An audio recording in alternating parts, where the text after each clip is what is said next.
Hey, we Hello, didn't do, Dobbs. that's not so bad for us being a couple beers deep. What's going on in your world that got you to party a little bit today? I just got back off a 40-mile bike ride. Yeah, dude, when you bike and beer, it's the best thing in the world. Bike It's and beer. I was up at 8 o'clock this morning and was on my bike at 9, and off I went. Did 40 Damn. miles. We did 12 early, me and my buddy, and then we got stuck with the gang, and then we started hitting the beers, having a good time. So, Are you training for something we are right now? Ragbri? Yeah, this is the build up to Ragbri. It wasn't necessarily a Ragbri training because we didn't really necessarily do. I guess 40 miles is a decent amount. So, Yeah. What about you? Oh, I was golfing today.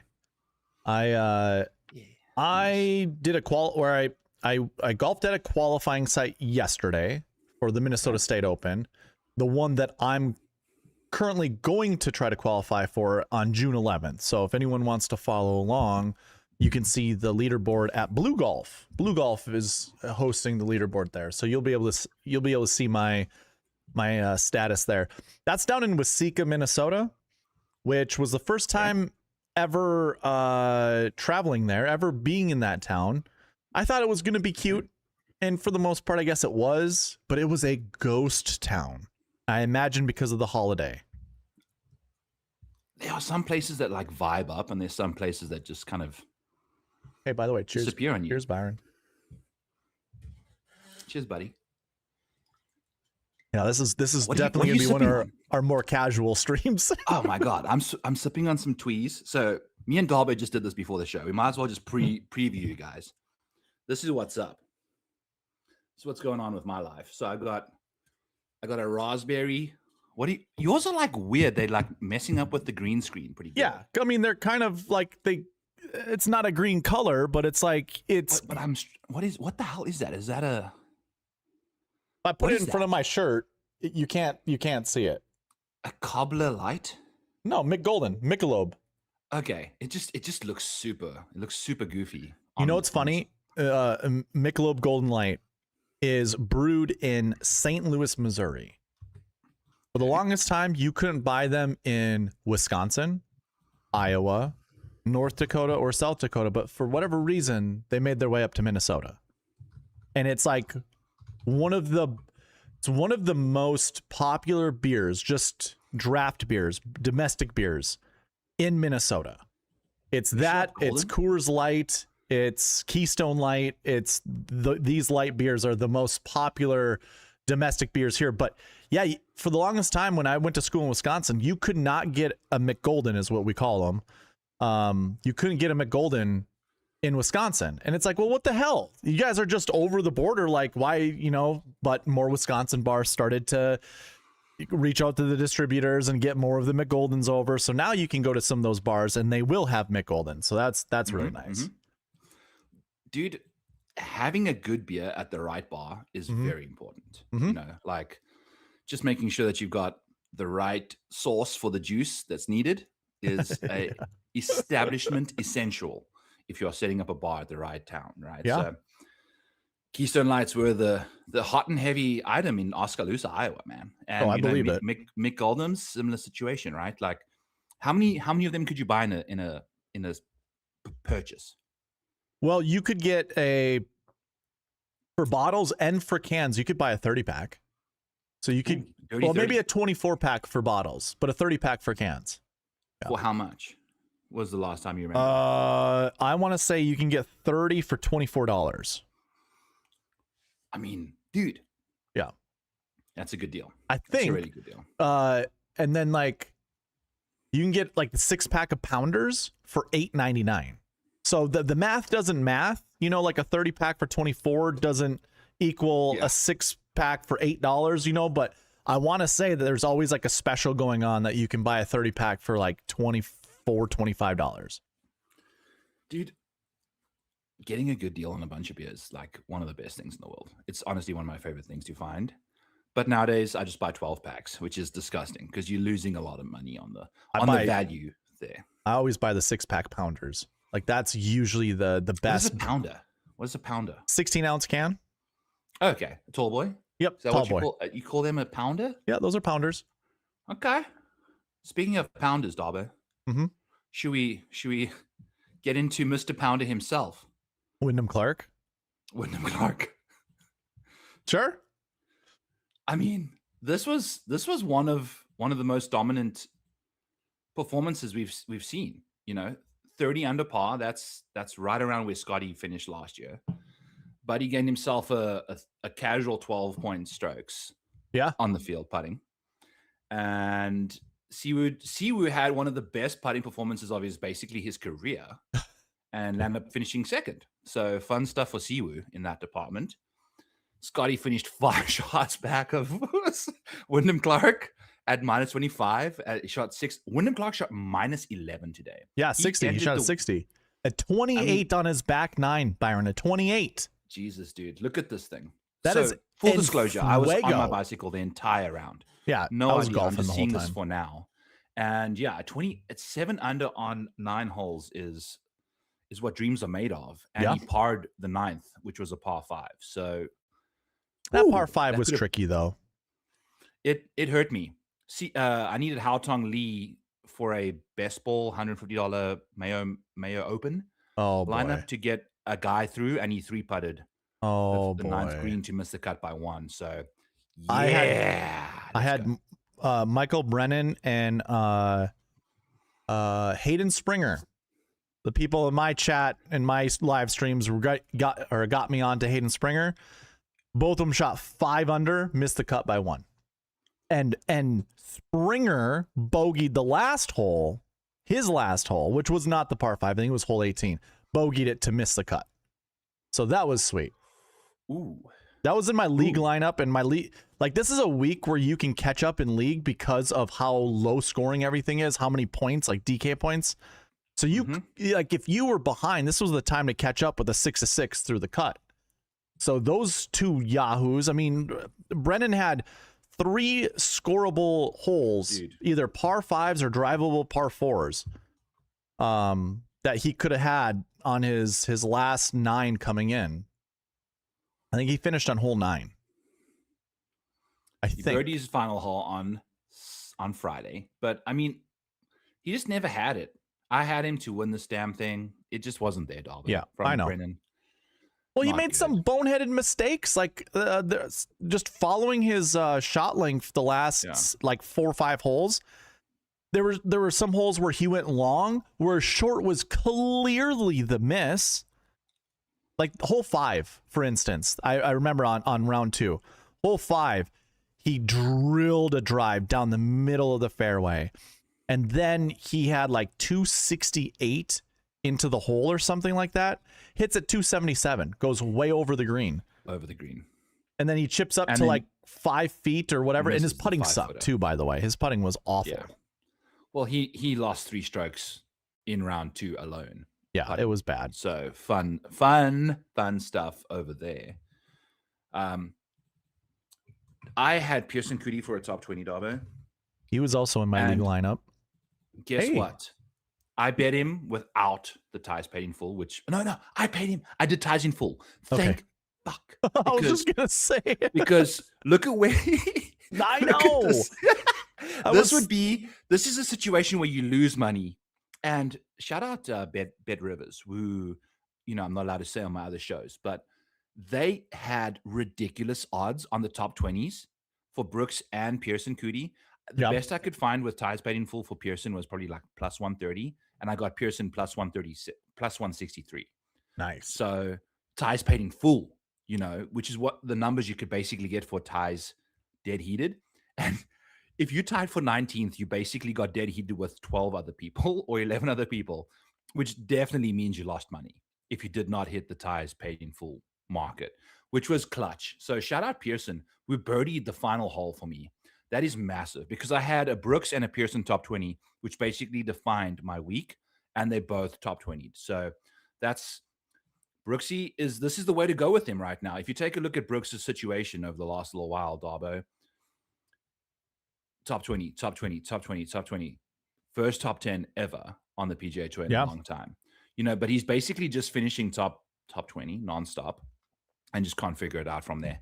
So that's my Brooksy situation. Pearson Coody came through pretty hot. I'm curious where Neil Shipley finished because he was my other guy. And then I'm done T40, which is probably what I would have bet him at some point. But shout out Neil Shipley on probably that's his best finish of the year so far, which is a top 40. Oh, no. One flight he finished T38, but I would take a top 40 at this event over the flight, for sure. T38. Look at what this guy did on the Corn Ferry Tour coming into the PGA Tour. It's kind of why I don't necessarily care about the Corn Ferry Tour. I don't care about any other tour heading into the PGA. Oftentimes you constantly hear how different the two tours are. Like it's a scoring fest at the Corn Ferry events. Yeah. And even Blades Brown was talking about that. That was one thing I did get today is on my ride home. It was like a 40-minute ride home. I was listening to the PGA Tour radio, and Blades Brown had an interview saying he thanks the Corn Ferry Tour to kind of get him or to teach him how to score low, especially for an event like this, because if he didn't learn that at the Corn Ferry Tour, he was never going to get it here. So, with these scoring fests, maybe this is where you actually look at Corn Ferry data. Guys. Yeah. That is very true, because if you just take a look at I don't think we can pull up their scores by round, but under par, if we go to SweetSpot DFS, we could probably do that. But, we're kind of just blowing through the leaderboard right now. We can do that later. But shout out our boy, Logan. How do you do? Wheels up. Jackson Suba, T4. No, not even a T4. Solo fourth. Did he bet him top 5 or something? He's just always been on this guy's. Oh, I know. Guy's tail, and it is something to be said about being on a player for a specific period of time. How long do you think is okay to be on a golfer before you have to jump off, Dobber? Because if you have a gut feeling about somebody like Jackson Suba, who can be a slate breaker for you, if you continue to persist with them, right? Because Jackson Suba, do you know what he was priced this week? Must have been in the $6K range. Yeah, it was like $6,700. Exactly. So he's there, and as a result, I'm assuming, I think Logan, aka Wheels Up, had a hell of a lineup going into the weekend, and the fact that Suba continued through. I don't know who the rest of his team was, but shout out to Suba. We had a -8 round. Day 4 had Wyndham Clark beat the field by 3 strokes. What's hilarious is he beat second place by 3 strokes, but he only gained 1.7 strokes on second place, despite beating him by 3, which is it's kind of goofy how the math works out there. But that's called adjustments, strokes gain adjustments. Exactly. Gary Kigo with a casual -8 round to finish T19 after canning his caddy, or aka his caddy canning him. Yeah, was a fun situation. Siwoo Kim, best. Buddy gained 8 strokes putting. If we take a look at his best putting performances in his career, there's not an 8 strokes putting in a long, long, long way. This was the best putting performance he's had in at least 2 years now, in at least 3 years, in at least 4 years. Siwoo Kim gaining 8 strokes putting has him winning a large portion of tournaments. And he finished second to Wyndham Clark today, unfortunately. I would, you know how I feel about strokes gain stats. I just wonder how many long putts he made. If it was a bunch of 8 to 20 foot putts somewhere in there that he was just canning, then I'll give him his flowers. But if he has a long putt of 50 feet or whatever, 2 or 3 of them in there, that then kind of inflates his putting stats. But yeah, it looks like he had a pretty good 8 footers are 50% make rate, right? That's right. So that's half a stroke essentially. That's correct. So 8 footer, 9 footer, 7 footer. Yeah. He was just pumping them in, because the thing is, he hits it so close that he hits it to the range where he misses beneath the average. Yeah. Right? The average is a 50-50 rate, and he typically misses them at a 30 or 70% rate, 10 to 15% below average on a particular day. There was no point in time where we've looked at his stats now This has had a couple 0.8ers, which is what, 25-ish feet. 30 feet is a full stroke gain on the field. Yeah, Roughly 33 feet. 33 feet is your 2-putt range, so just be right inside 30 feet. So I mean, he banged in a couple 5-footers, 6-footers, 7-footers like routinely all week. Yeah, which is not Siwoo Kim's game. I don't think he gained more than a stroke a single round on a single hole putting. I think I think the big thing is you just don't see a lot of negative. Correct. Well, there were a couple big ones. Like this was he 3-putted 7 on day 1.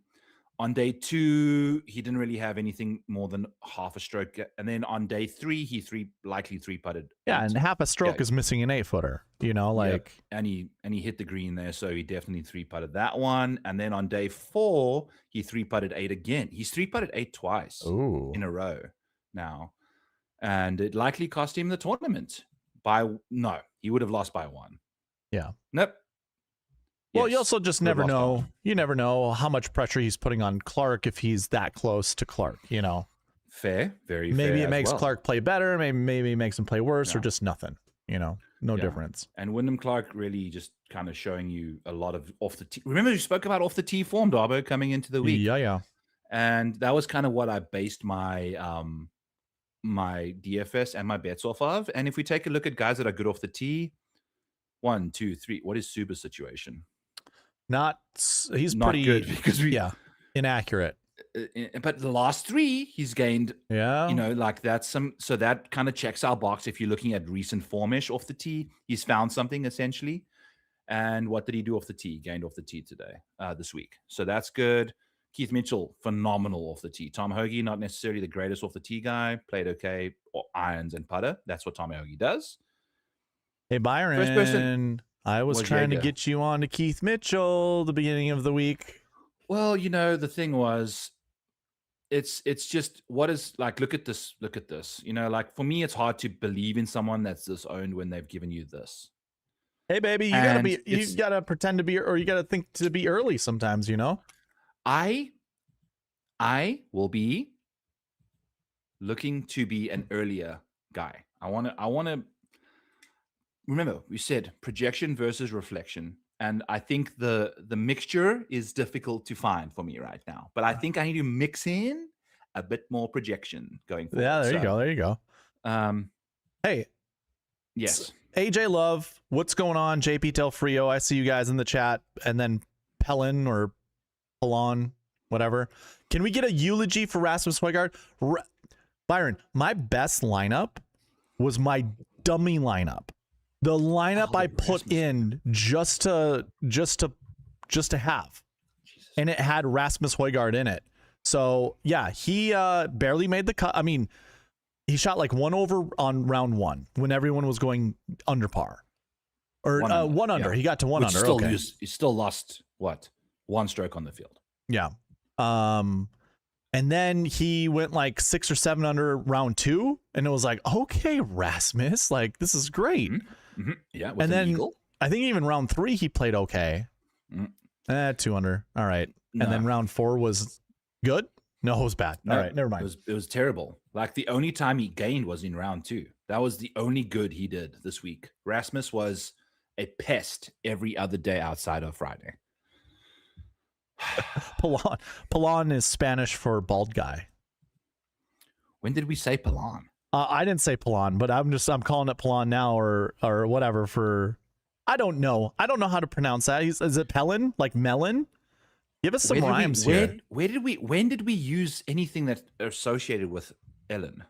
That's the guy's name. Who? The user that you have on the screen. Oh. Why is he telling us? Why is he telling us this? I don't know. Why are you telling us what your name means, man? Payload. What are you doing? Jesus Christ. Okay, back to what we were doing. Hey, Payload, get yourself out of the chat, Jeff. No. You don't say that, Byron. Come on. No, stay in the chat. But you'd be a better live streamer than that. Don't get us off track here, my friend. We are very easily tempted at this moment in time. As we are scooting through the leaderboard, Tony Finau, I remember myself vividly saying, what the hell is Tony Finau doing 13, 15% owned? Turns out but he had himself a casual bogey-free Sunday of a 65 to finish T6, which is, I think, easily his best finish of, first top 10 of the year. First top 10 since 2025 Genesis Invitational. So over a year since Tony Finau last had himself a casual top 5 at a venue not named Torrey Pines. Good for him. I had a bet against Steven Yeager with a casual Jordan Smith, who finished T59. So that worked out well. Nice casual Very nice loss in my department there. So good for Yeager having his best finish of the year, I'd imagine. And Jordan's, first top 10 since the truest for Yeager. Dude, he's played that was last year. Yeah, this year he's been kind of sporadic, missed a million cuts, has his first really good finish, and I bet against him, so that's good for me. Anything else happen for you, Darbo, before we really dive into this week's Charles Schwab Challenge? I would like to go back in time, as our discussion at the beginning of the week was Scottie Scheffler is too expensive. He is too expensive. Do not play him. He finished third. And even if he had won, I mean, I'm kind of curious because, like, I forget who was in my... Have you got your stuff pulled in there? Have you got your stuff? Yeah. We can look at it. Let's go. So I'm going to sort this by DraftKings points, top to bottom. Let me zoom in for everybody. We'll just do it this way. And that's fine by me. 90%, whatever, less than that. So I'm just going to go with Scottie Scheffler right now. $14,800.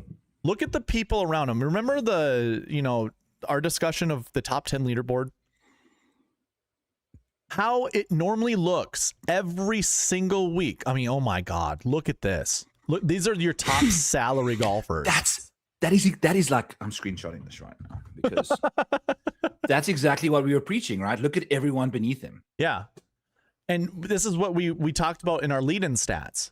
When we went over the lead-in stats, and it was like, well, we counted. Remember, we counted every single year that this Byron Nelson was played while it went to TPC Craig Ranch. So 2021 all the way to present day. We were like, we counted how many 9K golfers and above there were, or how many of the top 5 salary golfers, how many were actually inside the top 5, top 10. And it was like, on average, 2.5 golfers, 3 golfers of like the top, maybe we'll say it was top 7 salary golfers. You'd find 2, 3, 4 every single year, 2, 3, 4. And that was the whole conversation was, if this is going to remain the same at $14,800, even if he won, what he would have had to have done is boat race everybody like he did last year. Now, what's the likelihood he was going to do that this year? What's the like if you look at his historic performances this whole year, has he been a little strokes gained stat wise, Byron? He actually is pretty on par from where he was last year. You got to remember last year he had that hand injury that kind of slowed him a little bit in the beginning, but like the strokes gained stats were nearly the same. The results were nearly the same, but he won the PGA Championship last year. He didn't win it this year. And then he won this tournament last year. He obviously didn't win it this year. So now he's 2 wins behind his pace that he was last year. Because he did get the 1 win at the American Express. So he started off with a win. But nothing, and maybe correct me if I'm wrong, nothing for me felt like he was even remotely close to boat racing anybody this week.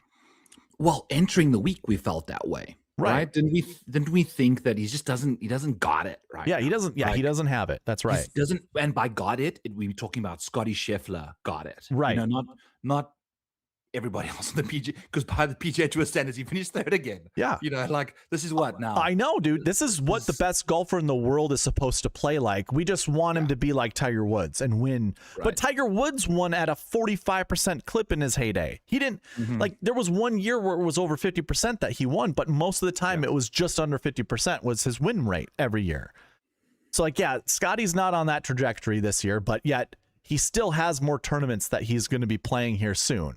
What if he just gets nuclear? He could win 5 of his last 6 events, 7 events. He could. And then he's right there with the winning, that he was doing last year. In but yes. 2025, entering the Charles Schwab. I'm sorry, the CJ Cup this week, today, Sunday of the recording. He had 0 wins until the Byron Nelson. The Byron was before the PGA? Correct. Okay. PGA Championship, T4 at the Charles Schwab, won the Memorial. Boom. Just like that, Scotty Scheffler has 3 wins in 4 starts. Right. We are now heading to the Charles Schwab. We are now heading to the Memorial. Yep. I don't know if he's playing the Charles Schwab. He's not in the field. He's not in the field at the Charles Schwab. No. But he'll be playing the Memorial for sure. Oh, for sure. Yes. So in my opinion, that's the spot that I'm choosing to play Scotty Scheffler in one and done. Is at Murfield. That's smart. That's smart. I put him in my lineup way earlier. Like I think it was Genesis is when I played him. I was waiting for him to like really show us what he's got. And I mean, dude, he's finished second, 14th at the PGA Championship, and then 3rd. Yep. So 4 of his last 5 starts have been top 3. And the only non-top 10 was a major, which is kind of interesting to think about. Yep. And it was a gimmicky major too. Yeah. As well, Darber. When it comes to Scotty Scheffler's expectations, he mentioned in his presser, gimmicky putting surfaces. Yeah. He doesn't fancy, Pinehurst. He didn't like those greens. Are you familiar with Shinnecock's greens at all? They're POA, I'm pretty sure. I remember Kepka winning that tournament. They weren't I wouldn't say they were super slopey, but you remember they were light, they were greasy fast last time. That was the tournament that Phil putted it off the green and then went down and chased it and then hit it before it stopped. Yeah, that's that golf course. Cool. So I don't know. And that's for the Grand Slam. And the US Open is one of the most, ironically, open majors of them all. Yeah. When it comes to what you need in prior majors to win that. Mm-hmm. Shout out, we just freaking Aaron Rai. We just won the PGA Championship, which puts a massive asterisk on my trends piece.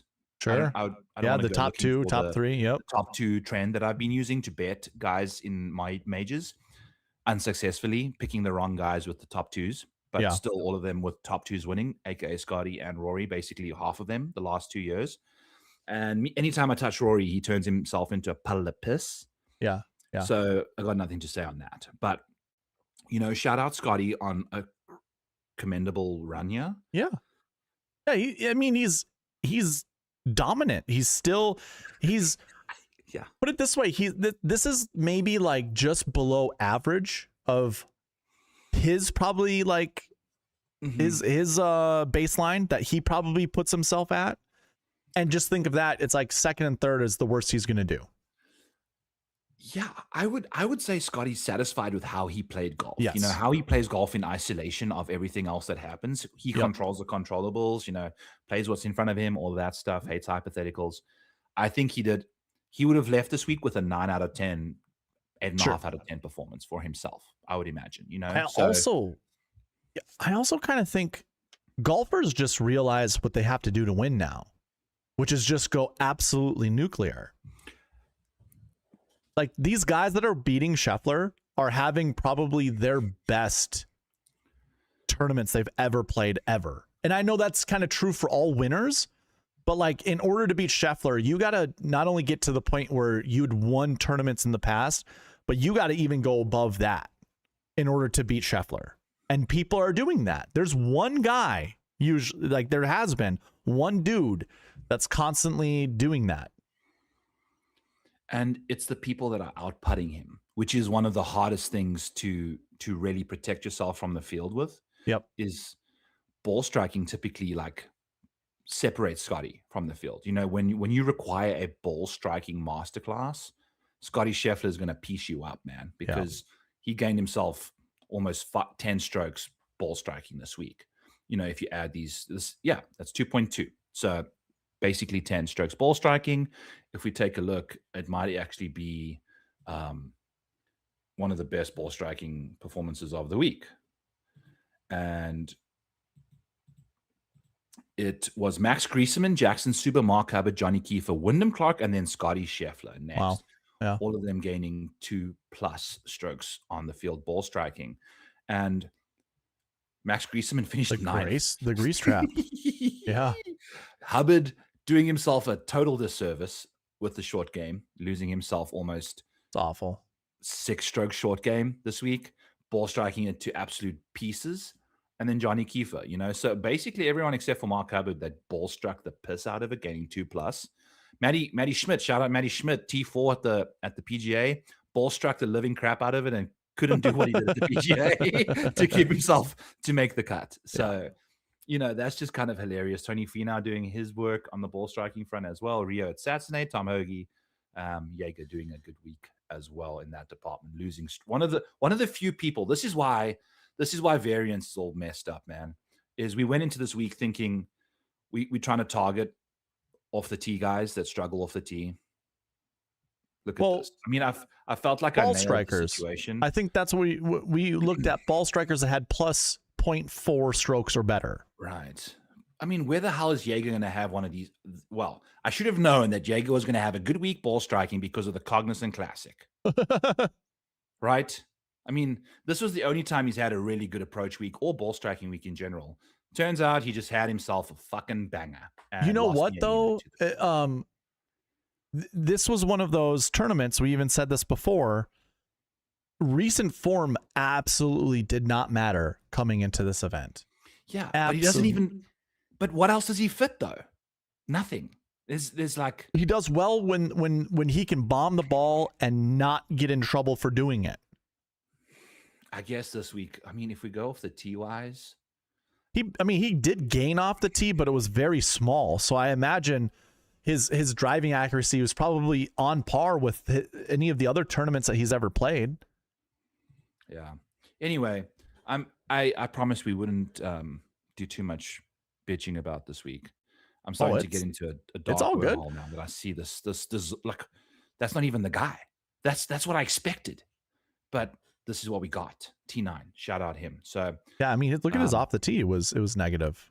Was that negative? So I knew that he would struggle, and I guess sometimes if we go into a venue that's different, Darbo maybe this week wasn't as important. But again, if you look at everyone ahead of him, they all gained off the tee basically. Yeah. So variance. It is what it is. I guess that's the point of matchups, is to drive you to insanity. Other than that, some people make money off of them. I don't know. Not me apparently. So. Pull up my screen. I want to go through the Scotty thing again. Not so much again, but I want to finish what we started. I'm sorry. I hijacked you there. My bad. Oh, it's all good. But yeah, it was the whole thing that we talked about. The golfers below, just take, like, if we remove this and it's just these were the highest priced golfers, just these golfers right here. And I were to tell you want to look at the top 7 golfers. And I said 3 of these guys are going to finish inside the top 5. You would have said, okay, yes, Scotty's going to be one of them. But then when you bring in the salaries, now you see that any golfer here is $5,000 less. So it doesn't matter. Scotty Scheffler lineups. Yeah. And it doesn't matter which one of these 7 top golfers, had the top 5 finishes. All that meant was those golfers, regardless of where they finished, were going to be the best golfers to play. That was the whole point we were getting into this week with the price. We called this on Sunday night when he was priced at plus 140. Yes. He finally closed it closer to 2-1. Yeah. To be honest, which would probably put him round about 14-ish flat price-wise when you equate the closing odds versus price. They opened at plus 160, which had him at 15K almost. So yeah, and we did that a wonderful job predicting that. We did think 2 people were going to be in the 10K range, just because it would be crazy to think that there wasn't going to be anybody else in the 10K range. But when we guessed some of these other names, I mean, I want to say Cootie and Thorbjornsen. I think you said Thorbjornsen was gonna, because of his odds, was gonna be $9,000 some. I'm like, that can't be true. I mean, he's not coming in with really good recent form. I didn't see it. He was 50-1. I don't know if Thorbjornsen would have. I thought. Okay. I forget. I guess. what the odds were at the beginning, but there were a couple like even Rio. I think talking about Rio or whatever, Yeah. his odds were really good. And it's like, dude, Rio being in the 9K range, that seems pretty crazy. Yeah. And then he was. But going back to what I was saying, it's like, it doesn't matter who of these golfers below Scotty finishes inside the top 5. They're all so cheap relative to Scotty that those golfers together are going to be a better lineup fit than Scotty, unless in the top 10 you had 6K golfers, and there was only one. Jaeger. Where's Jaeger? Down there, 9th. But he's $7,700. Sorry, I'm talking about I'm seeing Jaeger and talking Jesper. Okay, Jesper. Okay, sure. Jesper, Jaeger, whatever. Then Jesper was in my dummy lineup. I said yes to Jesper. Like I like Jesper. But yeah, so you had those two golfers. So here's the exercise I'm going to do with you. Let me zoom out just a little bit so we get this information over here that you see: the optimal, the GPP winner, and then the sweet spot optimal. Explain that real quick, Darbo.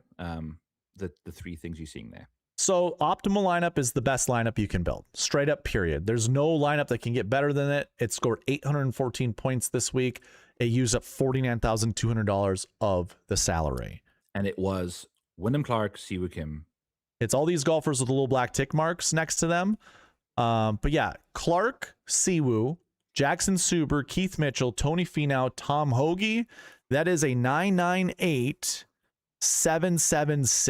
lineup. 998-776, which is kind of what we predicted, because the only 10K golfer that there was Scotty. He was 14,000. So if you remove Scotty, it's a 10-9-8-7-7-6. That's correct. The classic build. It just rolled off my tongue without even thinking about it. So yeah, we grooving ourselves, right? Yeah. So that was your best lineup, and it scored 814 points. The GPP winning lineup scored 763.5. That was pretty good. So that's your best lineup. This lineup took down $30,000. And it used 50,000 of the salary. That's all the golfers here marked in blue. So it was Wyndham and Siwoo, Tony Finau. They're all part of the optimal lineup. But then it was Johnny Kiefer, Brooks Koepka, and Taylor Moore. 998-777. Stayed away from the 6K range. Yep, stayed away from the 6K range. If you didn't play Scotty. That's right. What Scotty came in ownership-wise around what? 25%. 25%. Yeah.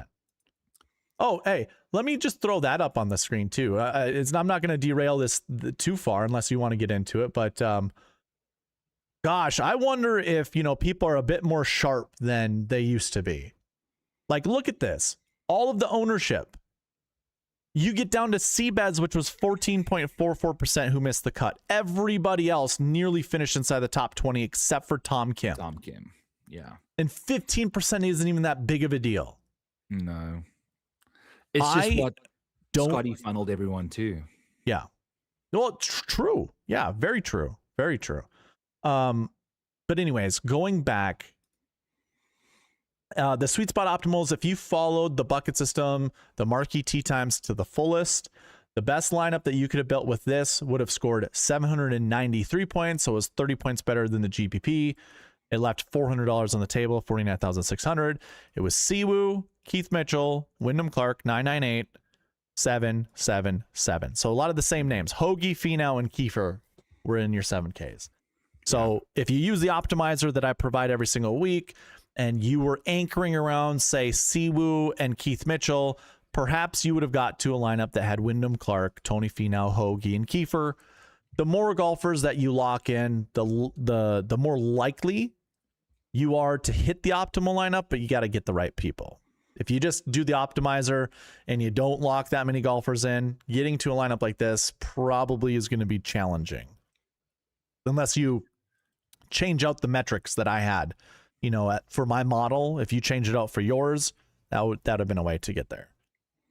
Which is what I do. When you send me yours, I put in my power ratings instead. So it formulates them in more than your guys, which is it's a discussion we've had before. Mm-hmm. And I know you are in the mood to kind of, I know you use the same exact projections, calculations for every single week without varying the formulation for course fit, etc., Right. grass, whatever, just so that your bucket system remains variable-lessness in a way, right? Not so much the bucket system. It's just I want to keep track of my model for every week, every year, because I want to see the 66th place. Like if I were to go back to here, let's point this out. So if I sort by position, I'm looking at my rankings here, and I can learn from this. You know, like to some extent, what the bucket system does is it lets you in on, hey, you don't always have to choose the best golfers, you know, in the I shouldn't even say it that way. The way I should actually say it is, hey, embrace the volatility, grab some golfers that might be higher ranked. But then when I see something like this, Byron, I'm looking at the top 10 leaderboard. The highest ranked golfer in my model was 65th. Yeah, 65th. And that was Jesper Svensson, $6,800. So now, if I were to create a pool of golfers using my optimizer, I could literally do something like this. Filter by condition and go less than or equal to, let's just say 70. Yeah. And now I'm only looking at 70 golfers, and a large chunk of them finished inside the top 20. Look at this. Yeah. Exactly. So I don't personally care that, you know, like Wyndham Clark's never going to be number one in my model ever.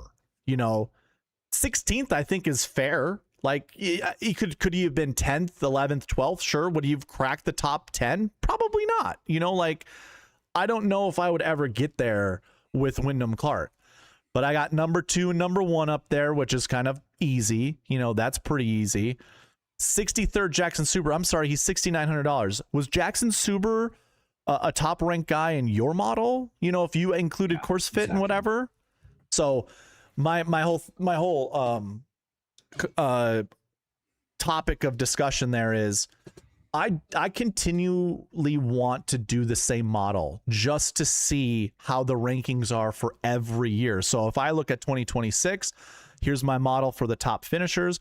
If I go here to 2025, here, you know, it's a little bit different. Like I got a 97th ranked golfer and a 126th, and then there's an 85th. But by and large, I could do the top 70 thing again, you know? Yeah. But anyways, yeah, I don't hate the way that you do it.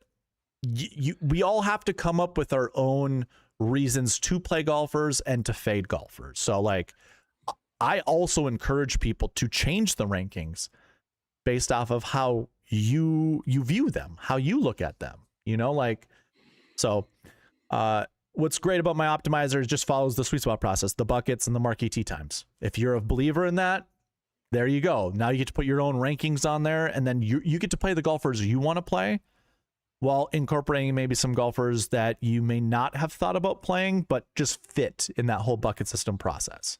Yeah. Amen, baby. Amen. Okay. And also, quickly, if you used the model maniac, Jesus Christ, the micro model, come on over, baby. Wyndham Clark was 6th in that model, despite ranking 16th. Damn. You know, like, so it seemed like someone asked me earlier, Darbo, which if I like go back to my models and review them, I don't. I'm so busy on like, yeah, we don't have time. During the next week, I need to go back and do this stuff. I'm super curious, and I'm very close to just taking the best guy in my model every week and just betting him. Yeah. I don't know how to hit a winner. I had Michael Brennan in my lineup, who was a 5th course ranking, but Wyndham Clark had worse odds, so I didn't go to him. You know, like Siwoo Kim, I would have probably bet to win this thing if he was, you know, number 1 or number 2 in the model ranking. So just putting that out there, I'm going to do some researching and refining of the process here. Maybe one of these columns is the ultimate decider of like who wins these tournaments over a long period of time. Yeah. And just believe in it, because apparently I do not know how to pick a winner. So Pelon. Pelon. Asking, a random question, but we'll get to that question shortly. Keep going. Yeah, let me finish this. Yes. I don't mind the spider webbing we're doing because we're talking about some good stuff. But going back, again, the premise, if we're starting over, you're just joining us, we're talking about Scottie Scheffler and how he was never going to pay off his price tag. Ever. Never, ever, ever. And it had a lot to do with what we saw at this event dating back to 2021, that of the top 7 priced golfers, 2, 3, 4 of them always finished inside the top 5. And if that was the case this week, which obviously it happened, you had Mitchell, and we had Siwoo Kim finish inside the top 5 to go along with Scottie. So we had our 3. We kind of predicted that was going to happen. And if that happens, Scottie Scheffler has to boat race the field, or a 6K golfer has to perform well enough, like EVR did last year, to boost Scottie, to bring him closer down to the 9K range, and we can pretend that EVR is now an 8K golfer, now the price tags stay the same and you can grab other 7K and whatever golfers. But this year, Scheffler finished 3rd and he scored nearly 30 points less than Wyndham Clark. That's never, ever gonna take down a GPP, ever. $5,000 less. Yeah, I mean, what is this? That's $6,000 less. $6,000 less. Yeah. Sorry, my bad. No, it's all good. It's all good. That's even worse. That's a min price golfer extra. Yes. That's crazy to even think about. Like a $12,000 to a $6,000 golfer. That's an extra golfer that you could add to a Wyndham Clark lineup if you. For instance, if you wanted Wyndham Clark plus whoever his jabroni min price guy is, right, for the same price as Scottie Scheffler. So, and that I think is ultimately what we were trying to get at. Oh, absolutely. 14.8 was just diabolically unpriced, unpriceable.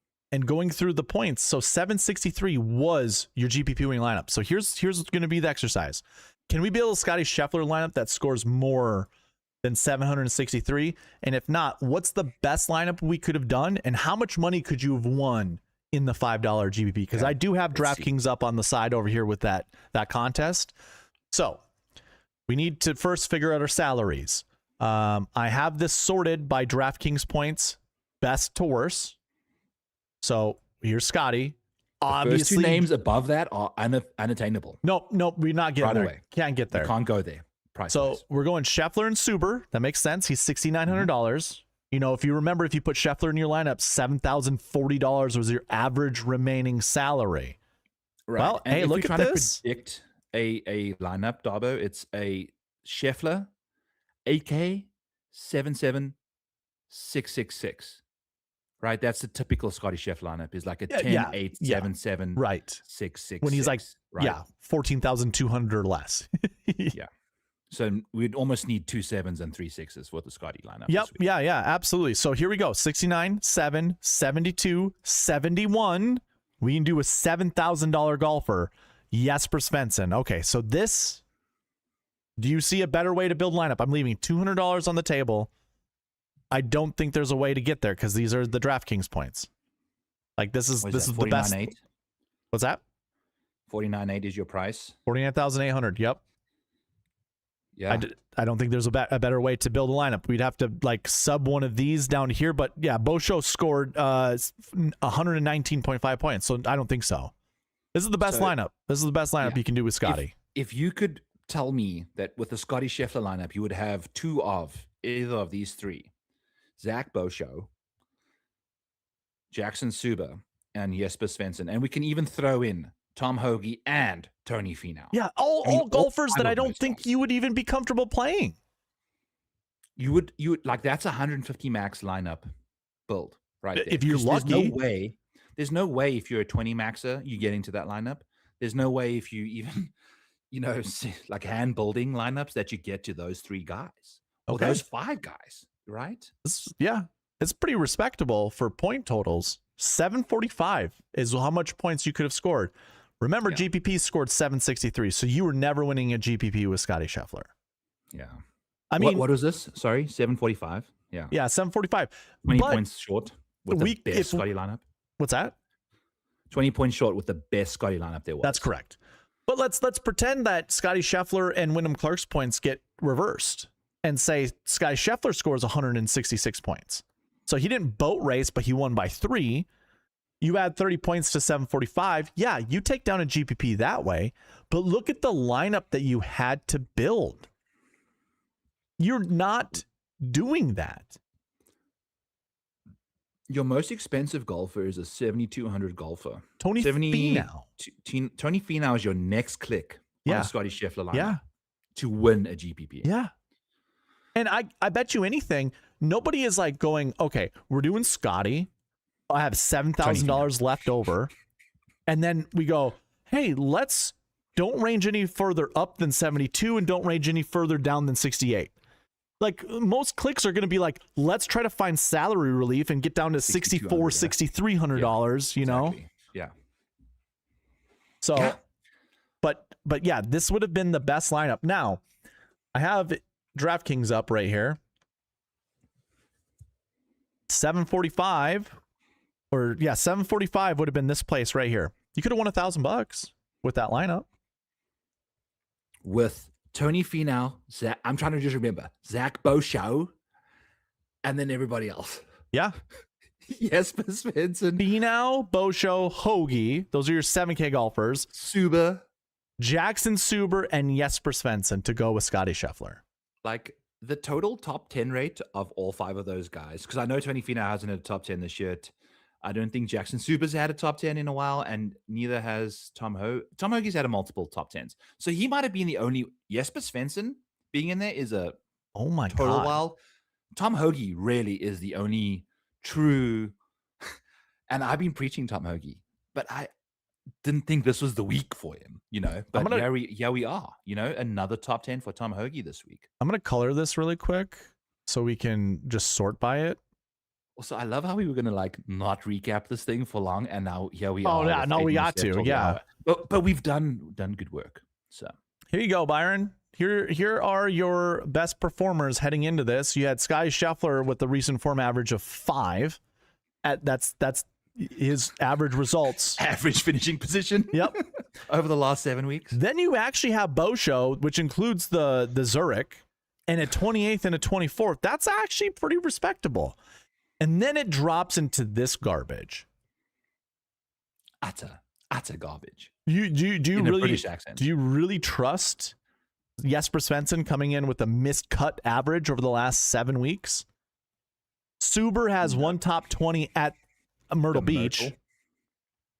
And then you've got Tony Finau, whose best finish was 31st at the Wells Fargo. Was that a telling sign that he was going to turn things around? After not getting to start it, there were 4 people that did not play the PGA Championship. He was dead fucking last at the RBC Heritage, 82nd place. I know. And dude, he came in like 13% owned. You know, like I think whenever you're sipping, I'm sipping. Oh, good. I've been paying attention. I was about to say we should probably cheers each other. Well, it's 9 o'clock. Cheers. Let's go, my friend. Cheers. And to those of you out there that are allowed to drink, please indulge with us. If you are not, put it back away and have a nice, good old sip of water. Go exercise. Go do your thing. Get back on track. We love you lots. Yeah. That's all I have with the whole show. I mean, we were spot on with that. That was the easiest decision to make all week. Easiest decision. Mm-hmm. Don't play Scheffler. Easy decision. Too bad I played way too much ADDC. And I had one lineup make it through on my 10 this week, and it didn't really do much. So it is what it is. Yeah. You know, it is what it is. I think the best way to hit an optimal lineup is to get very narrow with your player pool. ADDCs. And you're going to get to certain golfers that are going to make or break you, you know? Who could we have? Maybe Tom Hoge. You know, I've spoken about him a lot. If we were to have this podcast get narrow on somebody, it may have been Tom Hoge. but it wouldn't have been Tony Finau, it wouldn't have been Jesper, it wouldn't have been Jackson Suba. No, none of those guys. You know, like none of the three guys that were key Nope. for optimal lineups with Scotty Scheffler were part of our discussion. Yeah. But everyone that was part of the optimal lineup was, right? Mhm. Like that's a nice way to sum up our situation for this week, as we've spoken about multiple times. Let's get into Chucky Schwab. Yeah, this let's get week in at Colonial let's get in the Country Chucky Schwab. Club in Texas. Dallas Fort Worth? Is it Fort Worth this week?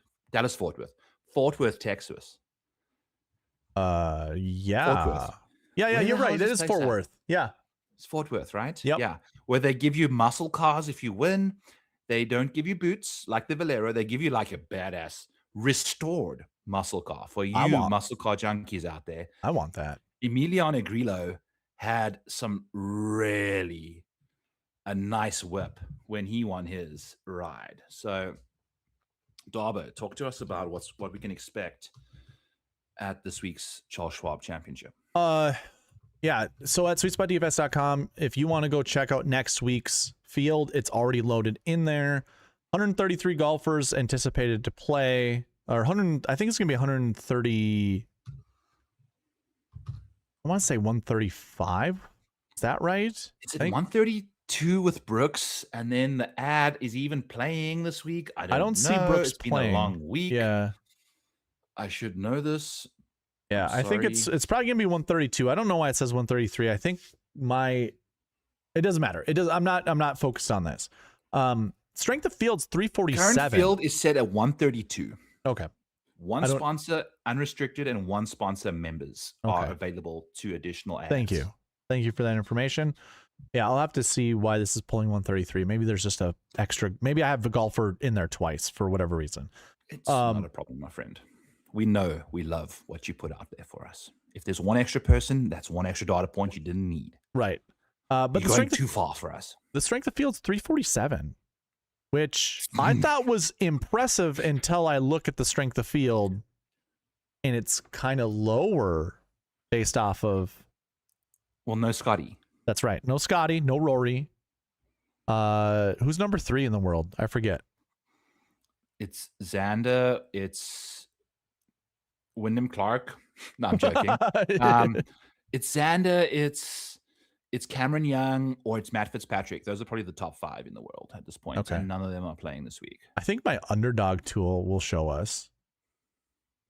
I mean, there's no reason to actually use this. Shameless November pump plug for the underdog tool, yeah, which we do. Also, shout out to the Dog Dominator, which has me going. I've actually got no one in first place on any of my events going to the final contest right now. So I'm going to need the final 2 weeks to kind of really dial shit, in. it's not in here. Oh, I have a one and done tool. That's where it's at. My bad. Shameless one and done tool plug. That's right, dude. I know how to work this. Oh, well, hold on now. Cam Young is number 3. There we go. Fitzy's number 4. Your boy Justin Rose is number 5. Colin number 6. Yeah, this is before. Well, they haven't been updated. They'll be updated tomorrow, I think, or tonight. OWGR. Anyways, 347 lower than usual, which is very interesting to me. Believe it or not, this is like when Kevin Na won back in 2019. 13 under is, well, average winning score is 12.85, so 13 under. Your average cut score is 1 over par. Worth noting that in 2024, they had a renovation. Okay. A remodeling, a restoration of such. Yeah.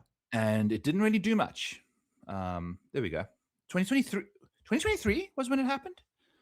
It might have started in 2023. Usually that's how I date these. They start. Okay. Well, either way, long-term course history doesn't really matter that much this week. It's more recent. Yeah. Where we had that renovation come through. So it's been a very frustrating period of time for us when it comes to boxes, course history, lead-in stats, because of the various. I mean, this week was crazy. We had insanely low scores again after a restoration that was supposedly supposed to like protect the course from itself, and it turned out that everyone shot low. But granted, lots of rain, all of that stuff. Soft course, yep. Soft golf course, blah blah blah. But still, if there's no wind, there was 0 wind this week. So yeah, as a result, yes. Yeah, I'm not too keen on doing a full-on course breakdown. I don't have anything to really talk about with that.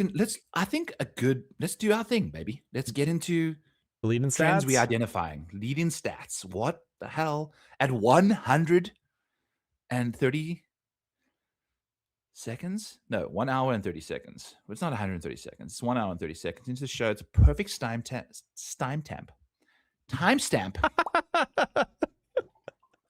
Keep drinking. Timestamp, 61 minutes, baby. Leading stats start now. Yep. Let's go. All right. I mean, we're just going to do what we typically do. Try to determine, let's just do a zoomed out level before we get into the elite grouping type of stuff. Last year didn't look like course history mattered much. I mean, we had a bunch of people with red and dark red, pink, dark red, just terrible course history coming into this event. Yeah. On the flip side, Byron, I will say that recent form actually has a little bit more pulling power. This is just 1 year, though. This is just 2025. Just 1 year, 2025. Take a look at 2024. A lot of the same. A little course history helping a bit more. Yep. While you're at this, I'm gonna look and see when this remodel happened at Colonial. Okay. Because I think that's relevant. I'm seeing a lot of golfers having top 5 finishes, if not already recent victories heading into this event. I'm going to just count this right now. I'm going to start right now. 2025, we have Griffin who won it. He had a first place finish. Then there was a 7th place finish for Matty Schmidt.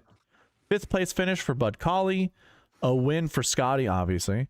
4th place finish for Tommy Fleetwood. Robert McIntyre did not have any good finishes coming in. Then we have a 17th, a 19th, a 5th. Nothing great with Aldrich Potgieter. A win with Andrew Novak, and a 2nd and a 3rd. Nothing with Gary Woodland. We had a 7th with Whaley, a 4th with Carl Phillips, and then nothing really to keep talking about. 2024 renovation happened in 2023 when you mentioned Darbo, so okay. you are spot on. Apologies on my rapid expedition of the all good. The difference in 2024 when Davis Riley outdueled Scotty Scheffler, believe it or not, 5K range, by the way. No good finishes. Kind of the same. What's that? I'm looking at course history and recent form seeming similar this week. Yeah. In 2024. We got some we had a 1st place. Keegan only had an 18th place, but then we get a 4th here, a 5th here, 10th, 18th, nothing with Hayden Buckley. Who's ever getting Hayden Buckley at this event in 2024? 4th place finish for Sung Jae, a lot of nothing down here. 5th place finish for JT Poston. Okay. 2023. Oh, recent form takes a whole opposite. Everything does. Course history and recent form. Which was the year of the renovation, right? 2023 in June of 2023. So that would have been after everything. 2024 and 2025. Yes. And post-renovation. Yep. This is pre-renovation now in 2023. So yeah, this is wow. But I mean, take a look at a lot of top 10 finishers. A previous top 10 finish coming into the event. Relo had a 5th place finish. Nothing for Shank, and then Scotty, of course. Harry Hall had a 10th. Nothing for Paul Haley. Well, your previous champion Sam Burns, but an 11th place finish coming in that week, or within the last 7 weeks. 14th for Ricky Fowler, 7th for Michael Kim, 8th for Max Homa. So just seeing some green for the last 7 weeks. Yeah. But yeah, recent form in course history, not great in 2023. Not looking good. 2022, recent form gets better. Course history still stays pretty awful. Yeah. Some guys having good course history. But a lot of the same. 2nd place, 1st place, nothing here. 2nd, 4th, Nothing here. Jesus, A win. Look at Davis Riley's form in 2022. Yeah. Yeah. I'm sorry. I just find that very fascinating. Like I how agree. this man is $8,400 falling off a cliff, man. Yeah. Insane. Heading down, Jordo last victory maybe in 2022. Actually, I don't know. That can't be right. Third place for Mito Pereira. Was that the PGA Championship the week before? Yes. And Okay. I think Jordan Spieth's what was Jordan Spieth's last win 6 weeks before the Charles Schwab in 2022? Is that RBC Heritage? Yes. Yes, it was. Yeah. Deep pull. Cheers, boys. That's beer.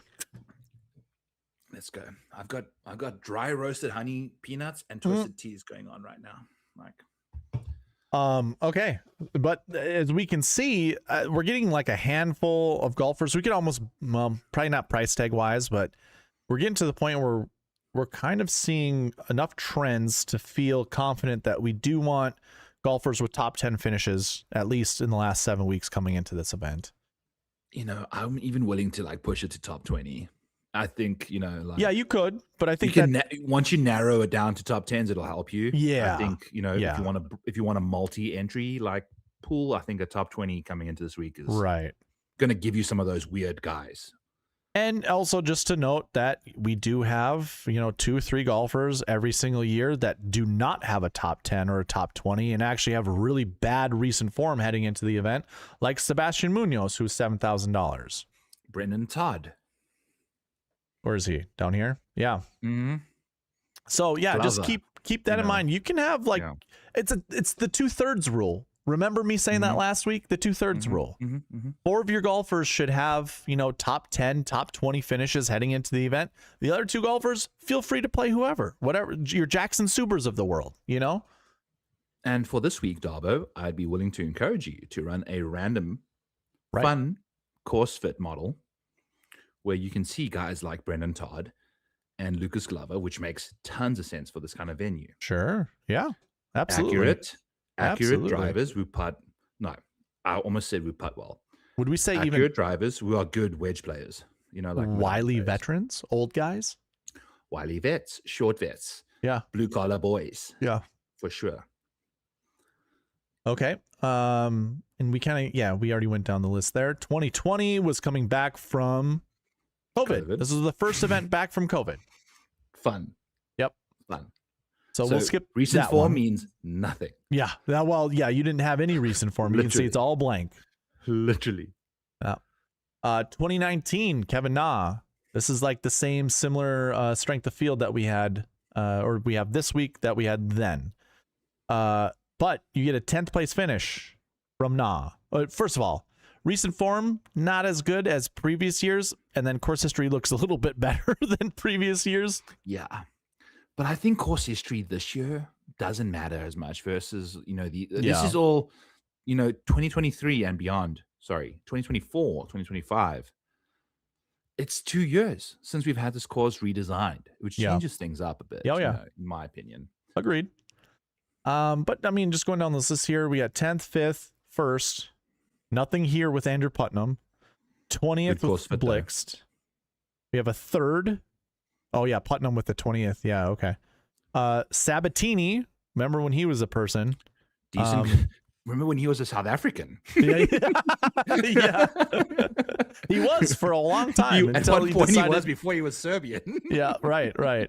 Or Czechoslovakian, whatever he is now. We have a Zurich win with Ryan Palmer. When he was, somehow with everybody as a partner. Coercing people to be on his team. He had secrets. Those 2 names in sixth are like those are like 2 people you want to know in your life because you can get stuff done. As your quote. Oh yeah. Sorry, throwing your frails again. No, it's all good. Jordo had a 3rd place finish heading into it. So it's like, again, we have like about 4 golfers that have top 5 finishes in the top 10 of the leaderboard, like heading into the event. 2018, I'm probably not going to go too much further back than here, but we're kind of seeing a lot of the same. 12th, 11th, 9th, 6th, 4th, 3rd, 9th, 6th, nothing. 11th, 8th, like Yeah. That's your top 10. One person in the top 10 did not have.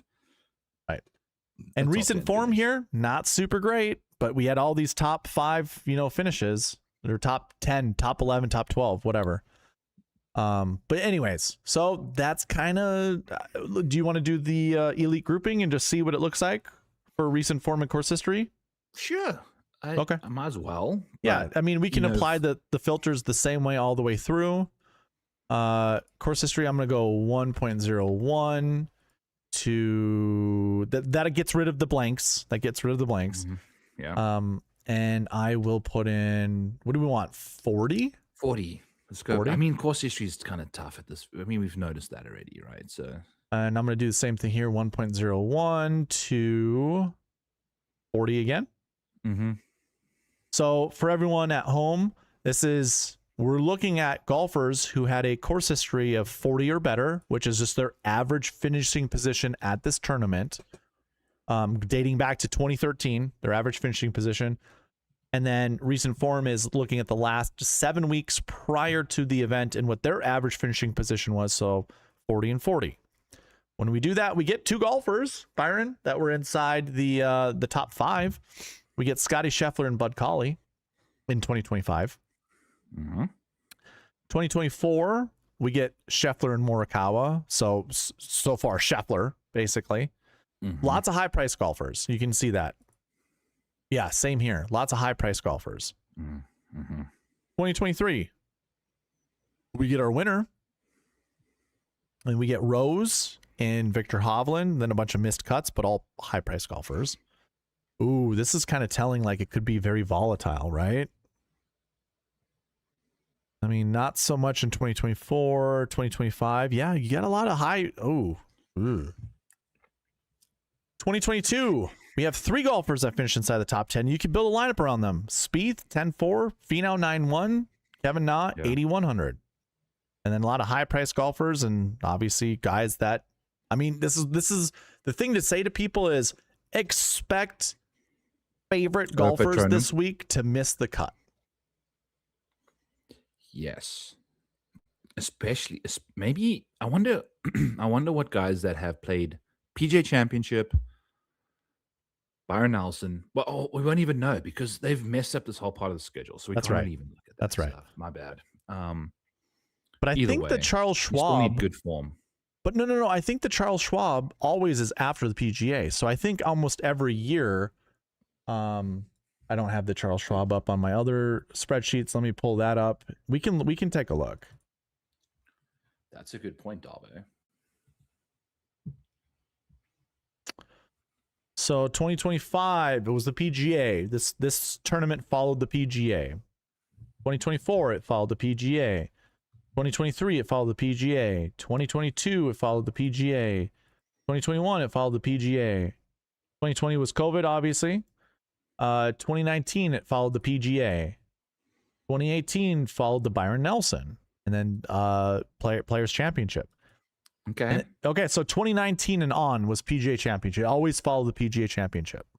Okay, so let's focus on the 2 things that we know. Yeah, let's do we have a way of figuring out who has played well at the, like, is there a reason to play guys that played well at the Byron Nelson and the PGA Championship type of thing? Like, because those are the 2 constants that we have. Sure. Well, I granted I made a massive spiel about using PGA Championship form as a predictor of success based off just the name of the event. Sure. But for this event, I think maybe particular skill sets we can figure into, but Byron Nelson will always remain constant because it's the same golf course, also post redesign. Jesus, dude, these Texas events are just getting redesigned to shitsville. Yeah, maybe they deserve to be, though. They do. I mean, it's just all these places with money that want to like maintain their status on the tour and then keep the course and spend a bunch of money to kind of keep their venue. But it is what it is. So what we're looking at week 1 and 2, just if we're looking at this stuff to potentially find a Byron Nelson PGA Championship sort of trend. I think so. Yeah. Yep. That makes sense. Yeah. Byron and PGA. You're right. It's just now it's flipped. It was Byron. PGA. So but I still think we can still use as the 2 weeks. That's right. Kind of like really hone in and see maybe if there's something there, maybe not. Yeah. Do you want to open the filters? Here's the one thing. What's that? Do you want to open the filters and just take a peek at those results? We can. But sure. we're also looking at optimal lineups right now. So hold on. Do you first want to go through the elite grouping and then come back to that? Okay. Yes. Let's keep do us this on track, baby. Yeah, Thank you for guiding us. Let's do this first. Okay. So so we went to 2023, 2022. We were down to 2022. This is where we left off, I think, right? We had a 4th, a 7th, and a 7th. 2021, 2nd, 3rd, 8th, 8th. Wow. That's 2020, I don't think really matters. Yeah, because we can't look at recent form. 2019, you had an 8th place finish, and I don't think we go past 2019 because then it gets into the weird scheduling where the Players Championship is the main tournament beforehand. But I am curious to see how many top places. I mean, good God, you're getting a winner quite a bit with good recent form and good course history. 40-40. Okay. Chris Kirk won this thing in 2015. Of course, makes a lot of sense. 40-40, man. And it's like, what do we got? 10 golfers in 2015, 6 in 2016, 10 in 2017, 7 in 2018, 7 in 2019, 13 in 2021, 9 in 2022, 7 in 2023, 11 in 2024, and 8 in 2025. What was the worst finish? Was it 7th place? So here's a 3rd, here's a 2nd, here's a 1st, here's a 4th, there's a 2nd, an 8th, okay, an 8th, 3rd, 1st, 14th.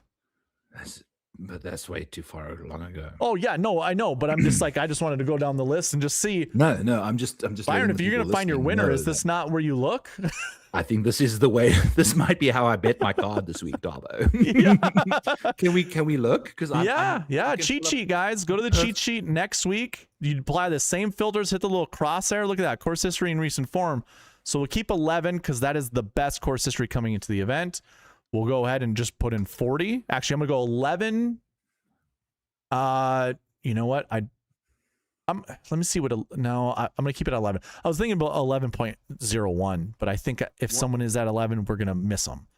But yeah. Anyways, course history 40, recent form 40, and then I'm gonna go into the buckets here.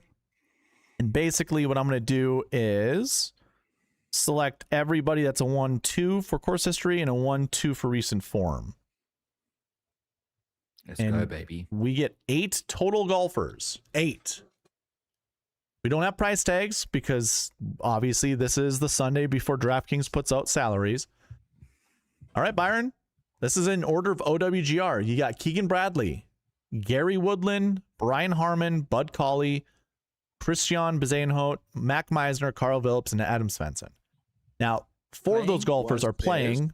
Bezzy just missed the cut, but I think Bezzy's going to be just fine. That's fine. Mac Meisner finished 31st. He finished what? 31st. And that's fine because he's got a 9th place finish and a 10th place finish heading into the event. So Phillips missed the cut, but he's got a 13th, helping him a little bit. Yeah, I don't think we'll go over 40. His recent form won't go over 40. And Adam Svensson finished 54th.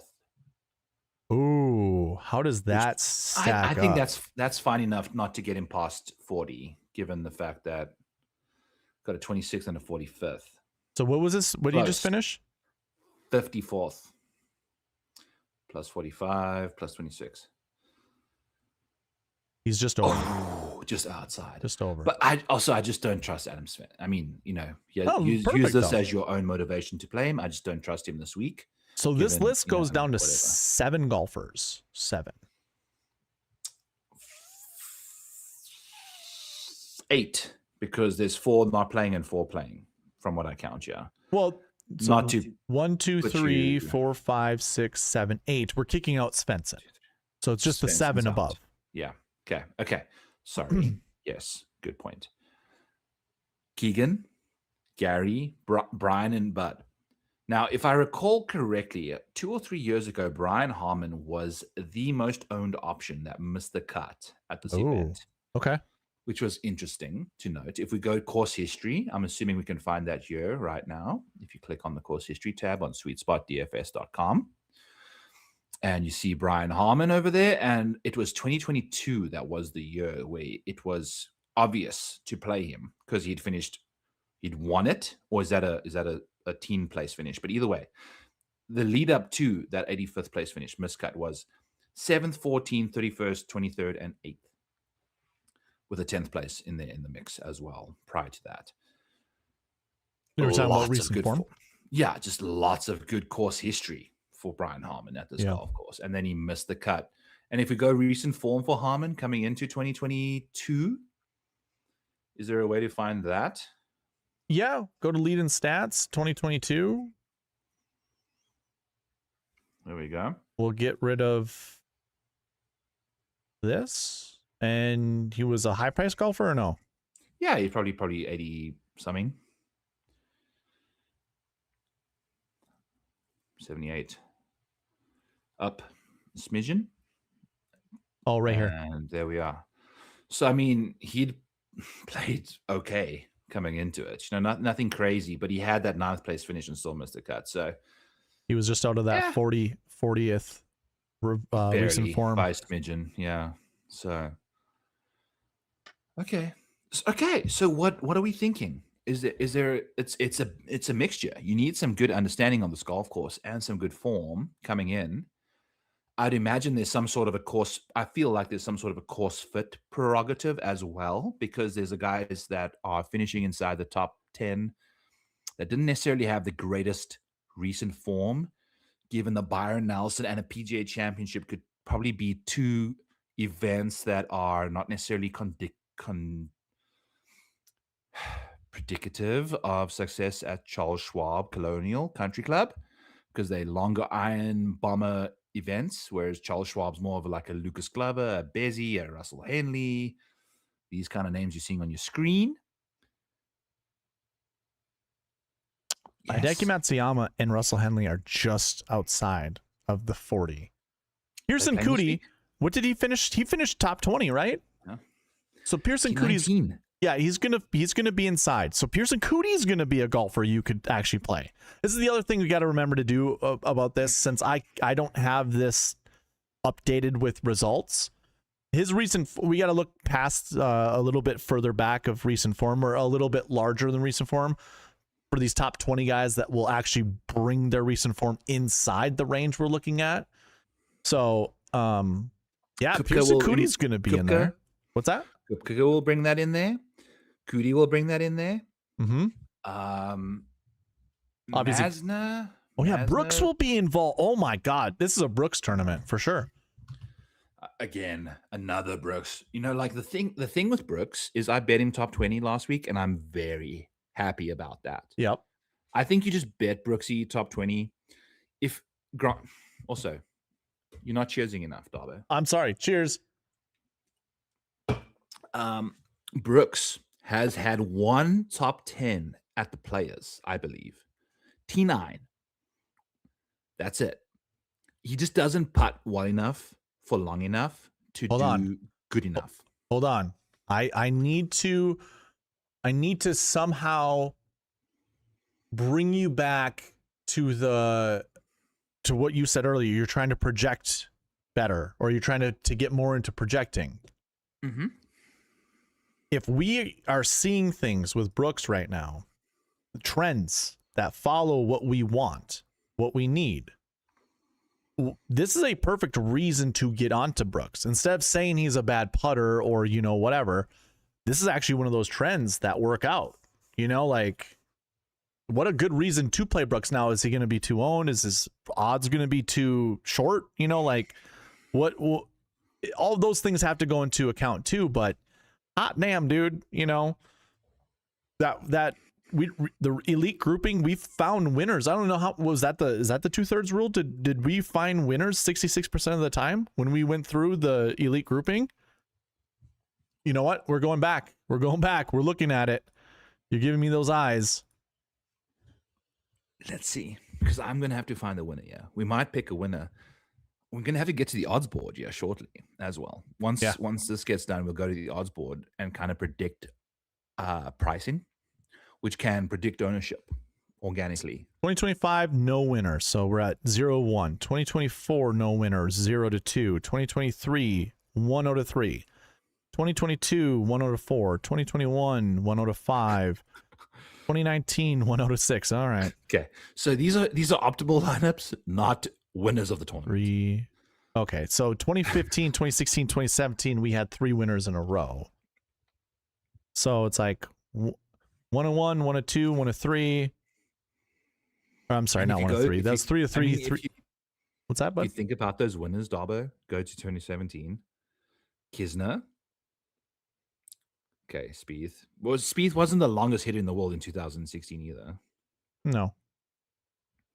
You're talking about accuracy, guys. Just guys that get it done. Like they seem like they got good short game, accurate off the tee, good money irons. Look at all these guys inside the top 10.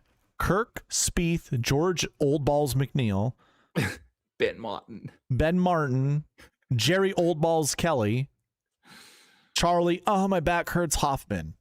Yeah. 2016, Spieth and Kirk. 2017, Kisner, Old Man Balls, Steve Stricker. Harman, Kuchar, Hoffman. 5'6" Brian Harman. Nick Taylor. Yeah. Like none of these guys hit it far at all. Nobody on that list hits it far in 2018. Nobody. It's a lot of the same dudes. Spieth and Hoffman everywhere. Harman also. Grillo also. Yeah. Dude, look at this. 2021, Grillo, Hoffman, Spieth, Harman. That's those 4 guys. Just keep those 4 guys in mind. 2019, Spieth, Hoffman, Grillo. 2018, Grillo, Spieth. 2017. Kuchar's predominant. Oh, yeah, put Kuchar in there. Hoffman. The Hobbit, Brian Harman. Let's move up to 2022. Spieth. That's really it. And Colin again. I'm seeing Colin again. Sure. Grillo. Kirk. I mean, missed the cut though. Yeah. Morikawa, like you said. Harman, we do not have. Kirk. Oh yeah, Harman. No Grillo. No Spieth. 2025. There's Jordo and Harman and Kuchar. Yeah. They all made the cut. I mean, the same dudes. Yeah. Same dudes, at least without filter. So yeah.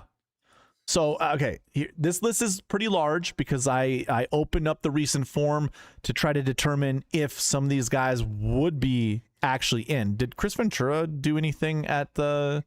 I doubt it. Not that it's like that big of a deal, but I'd like to include him if miscut. Okay, so he'll be out. Phillips will be in barely. Lee Hodges, how did he finish? Lee Hodges actually seems like a decent play this week. Oh, okay, never mind. He won't be included either.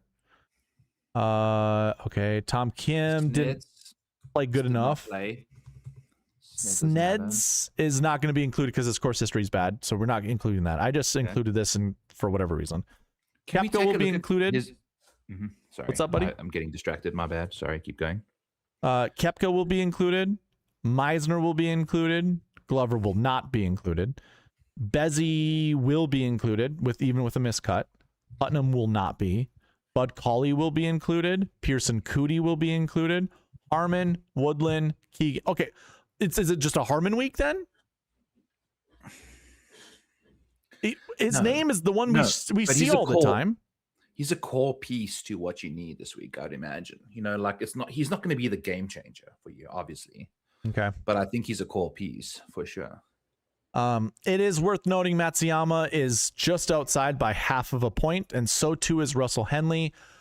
I don't know if I include that or not. I mean, if I make it 41 instead of 40, it would probably fit the same thing. Like if I went... Both of them miss the cut there if they moving a week forward, because they both have very good finishes in week 7 ago. All right, if I move it to 41, we do include one more golfer this year that didn't miss the cut. He made the cut. Who was it? 41. Grillo. Of course it's Grillo. Yahtzee. Oh my God. 41 includes Simpson and Bezzy, and that was it in 2024. 2023 didn't include anybody else. 2022, we get a missed cut in Brian Harmon. Go figure. 2021 doesn't include anybody else. 2020 we skipped. 2019 we include Sean Stephanie, Mr. I like to golf in my underwear, Sean Stephanie. Speaking of, I'll be back in 1 minute. Okay. I'll continue. 2018 doesn't include anyone else. 2017 includes Brant Snedeker. 2016 includes Patrick Reed and Tony Finau. So Tony Finau is showing up quite a bit. 2015 doesn't include anyone new. Okay. So we move on from there. So we could include Matsuyama, and we also could include Russell Henley. We can include 41. That would be fine, which then also would include Cootie in this whole thing. Oh, 41's perfect. Let's see, who else would be in here without it being 41? Kim will not be, Hodges will not be, Ventura will not be. Okay, so 41. I'm going to move recent form to 41. We'll change the filters back. I'm not sure if Byron's listening, but we can tell him all this. So course history, actually, no, let's go 41, 41. That is how we're going to do this. This is our actual group of golfers that we want to look at. We do know one of them's gone. Svensson is the only one not going to be included. So we're going to have 11 golfers this week that are going to be in our elite grouping. And we have one golfer that shows up every single, well, not every single week or every single year that this tournament's played, but if you needed a reason to play Brian Harmon this week, I'm giving you the reason right now. Brian Harmon looks to be a really, really good play.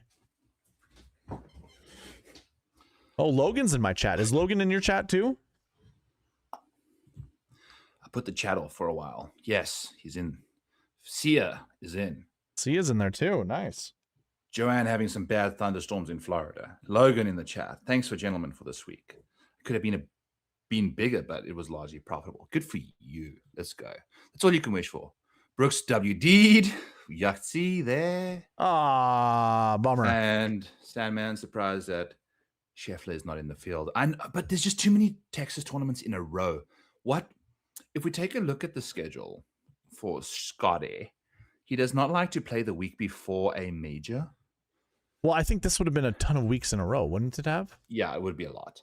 If I went to the CJ Cup and we look, oh, he didn't play Wells Fargo, but he did play PGA than this one.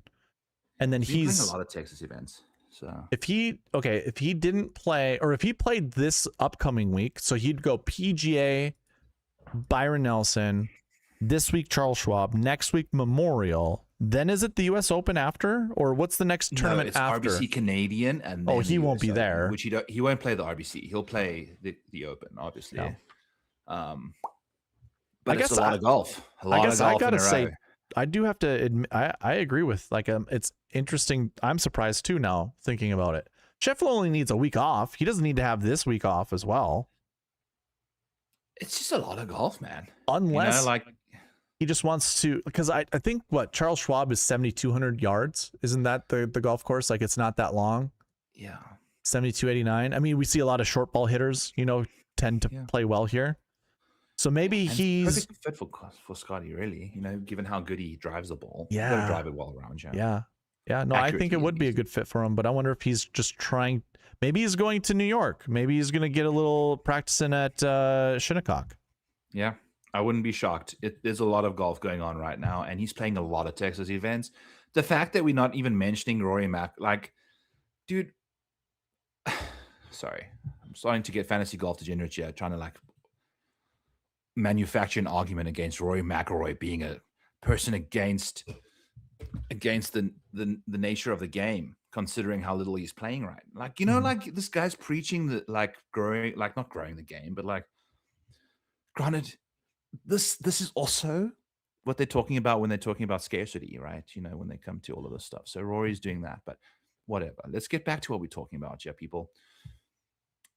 I heard you move the requirements to 41st. Yep, 41. It didn't really change anything. It included a couple golfers, like it included Grillo and Harmon and a couple other years that we went on, but it didn't really include that many more people. So I moved it to 41 to include Russell Henley and Hideki Matsuyama, just to, you know, I mean, I could move it. I could continue to move it, but there's going to have to be a fine line that we're going to have to draw at some point in time. Man, I'm kind of. I like What's narrower Russell Henley's groups. course history like? What's that? Yeah, Russell Henley, because I'm very bullish. I'm just obviously very bullish on him. Yes, 2 tournaments only, and 2023 makes a ton of sense for him. I love Russell Henley this week. Can we transition this into the odds and see what these guys look like odds wise? Oh, absolutely, yeah. Because we'll get a good feel for what their price is going to be. And hilariously, Ludwig Berg is numero uno. I mean, so the fact that Ludwig is half the price of Russell Henley to win a tournament is just fucking bizarre to me. And I don't think we have, like, I don't think Ludwig has course history, right? I wonder. No, he's never played here. Yeah, exactly. It's a phenomenal course fit, how well he hits his irons, how well he hits his driver, blah, blah, blah. But at the same time, like the odds, he's going to, if he's priced 10-1, Scotty Scheffler was 2-1. 175 to 1, 160 to 1. He was 14-8. Usually we see the guy that's priced around 10 to 1, which is like Rory pricing, usually is what, 12-5, 12-5-ish. Yep. I would not be shocked to see Ludwig round about 12.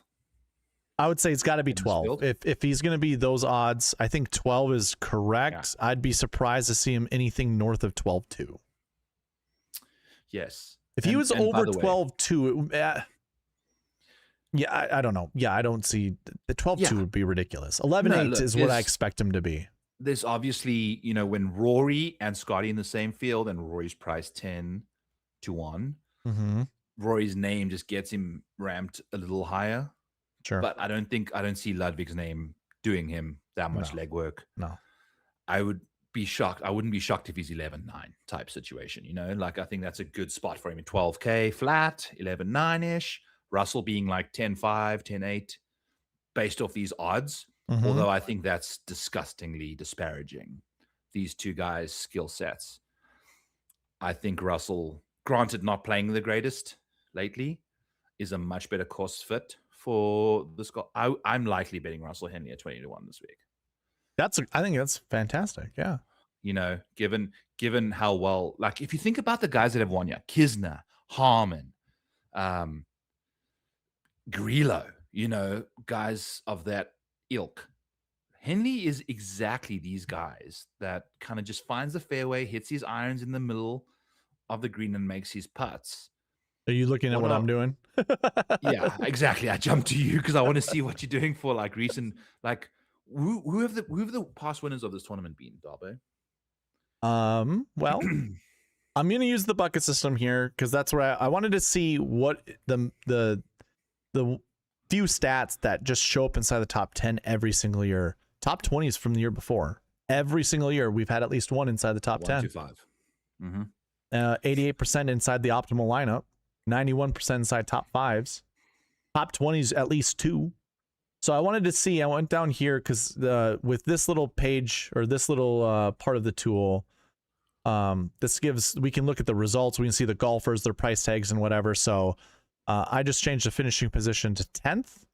And I just wanted to see if all the last year ones, who the golfers were and what were their price tags. And you can kind of see, I mean, last year, the only golfer was Scotty, 13-7.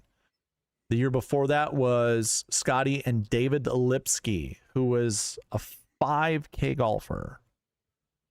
He had a 16th place finish the year before. 100, almost bare minimum. Yeah. And then, hey, guess what? It's Scotty yet again, 11,500, but it was with his buddy Sam Burns. Who likely was in optimal. What's that? Sam Burns being in the optimal at 90, like 2K less than Scotty again. Oh, yeah. 2 years ago. Brendan Todd was in 2022, 3rd place.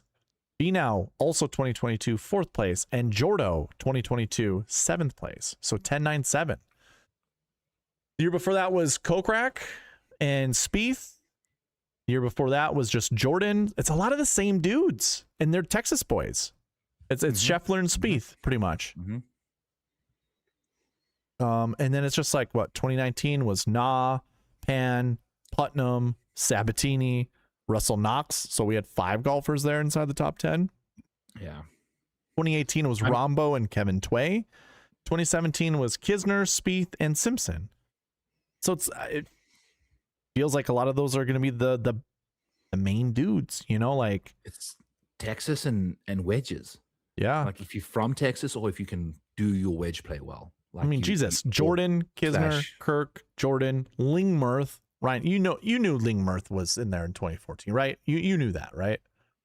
Well, given his profile, it wouldn't be shocking. Yeah, true. You know, like this is the venue for short hitters to find success. If you go like to driving accuracy, you likely find more relevance to the leaderboard than driving distance this week, just based off of what the skill sets require at this venue. They're all your winners. Yeah. Sorry. I didn't mean to cut you off. You know, Ben Griffin, not necessarily the last two guys, Griffin and Riley, did it mostly with the putter, but Griffin in particular did it with the driver as well that week, I'd imagine. Everybody else there just seems like these poppers, you know, like get in the fairway, nuke your wedge to 10 feet and make those putts kind of thing, you know, like, right? Yeah. Griot, okay, Burns is he's a good putter. Kokrak. You could actually make an argument, except for Grillo, they're all good putters. Yeah. And just typically good like mid-iron wedge players, in general. Here's kind of a tell, and I can show you the strokes gain stats, what they look like before coming in. But just using the raw stats, the bucket, the strokes gain bucket over here, 3 means positive off the tee, negative putting. 1 means all stats positive. Strokes gain 4 means negative off the tee with positive putting. But here, I'll go into strokes gain stats, and you can see what they're actually. This is leading into it. This is 1 year's worth of data. 1 year's worth of data leading into this event. So this was captured right before the beginning of the event, and this is what their 365 days of strokes gain stats were. Look at the off the tee stats. Pretty much break even with Griffin, negative with Riley, positive with Grillo, positive with Burns, positive with Kokrak, positive with Berger, negative with Na, positive with Rose. So despite it being kind of plotters, they were at least, look at off the tee means there's a vector of distance and accuracy that either both have to be good or one has to be better than the other in order for it to be positive. You know, like that's the only way these guys are going to have positive off the tee. So it could literally mean they hit every single fairway. It could literally mean they bomb it and only hit half of the fairways every time. Yeah. Right. Yeah. So but we can look at this from name recognition and know Griffin is not a beater of, you know, he hits pretty long drives. He's slightly above average, really. Yeah, but he's not a Rory McIlroy hit at 330 in the air. Neither's Davis Riley, neither's Emiliano Grillo, neither's Burns. But Grillo's a ball striker. Like he's really good with finding fairways and finding greens. You know, he's really good at that, but he's really bad at putting. Burns, he's got distance to him. So we'll call that. Kokrak, same thing. He had distance to him. Berger was more accuracy over distance, but still he could hit the ball pretty far. Obviously negative off the tee. He was terrible. Yeah. Jesus, but Justin Rose in 2018 was gaining half a stroke on the field driving. 0.9 ball striking, buddy. 0.9 ball striking. Christ. Was he number one in the world back then in 2018? That's a good question. I mean, that has to be close, right? I mean, that is some serious ball striking. That is just some serious golf right there. Yeah. Rose was in 2018. Yes, he was. He was world number 1. Okay, there you go. That's why. Not a golf wise. He was world number 3, I think, at the time. Oh, Data Golf had him ranked number 1 at the time, though. Gotcha. Number 3, 2018. I don't know who the hell would have been number 1 at that point. DJ. Either way, yeah, it's good stuff. Yeah, that's another rabbit hole I'm gonna try avoid. Yeah, we got 15 minutes left. Trying to chat about what we're trying to do. Oh yeah, I didn't even see the time. I want to. Well, we can chat for as long as you want, Darby. Yeah. You got to get out of here. Uh-huh. What are we thinking? Let's zone in. Yeah, 15 minutes. Find our guys. Who are our guys? Okay, going back, lead-in stats or cheat sheet.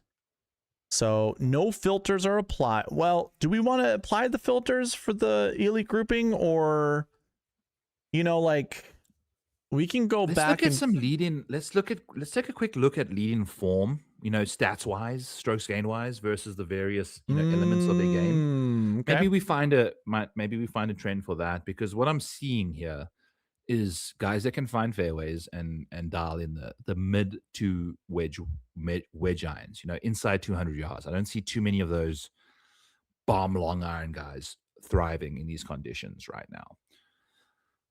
When I pull up my stats for tomorrow, I'll have who the good mid iron guys are, all of that stuff in the Model Maniac Patreon. Use code Chuck26 for 50% off.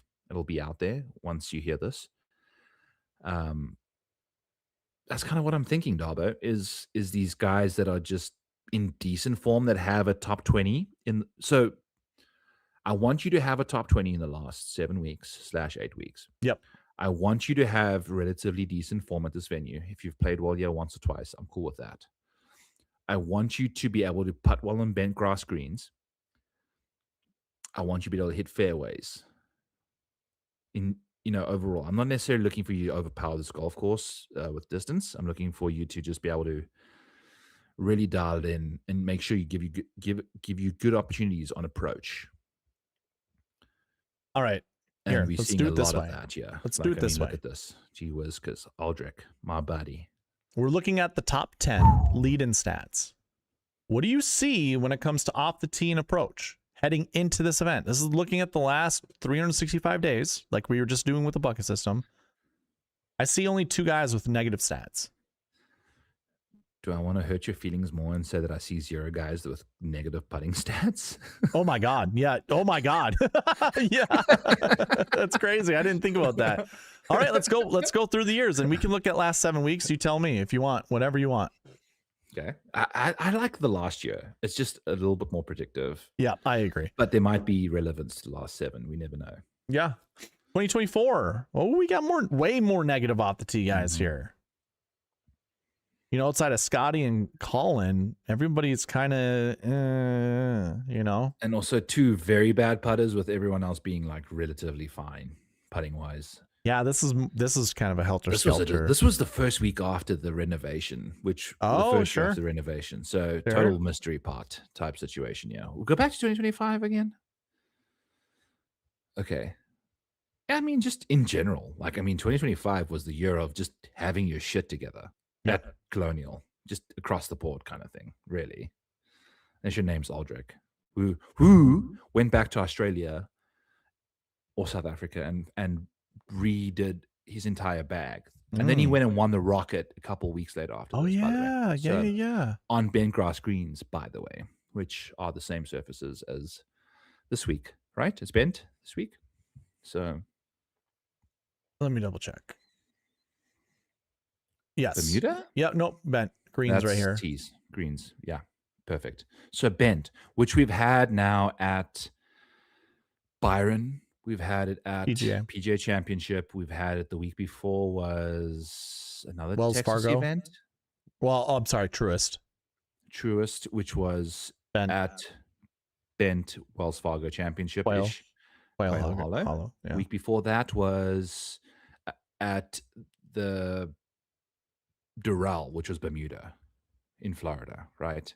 So the last 2 or 3 weeks we've had have been bent. So if you're looking to dial in on guys that are putting well on the surface, like the last 3 weeks is where you're looking for. Yeah, I'm cool with that. Okay. Tangent. All right, 2024, 2023. Yeah, lots of negative. Putting looks pretty solid. We have what, 4 negative guys, but Grillo at that time was kind of a break-even putter.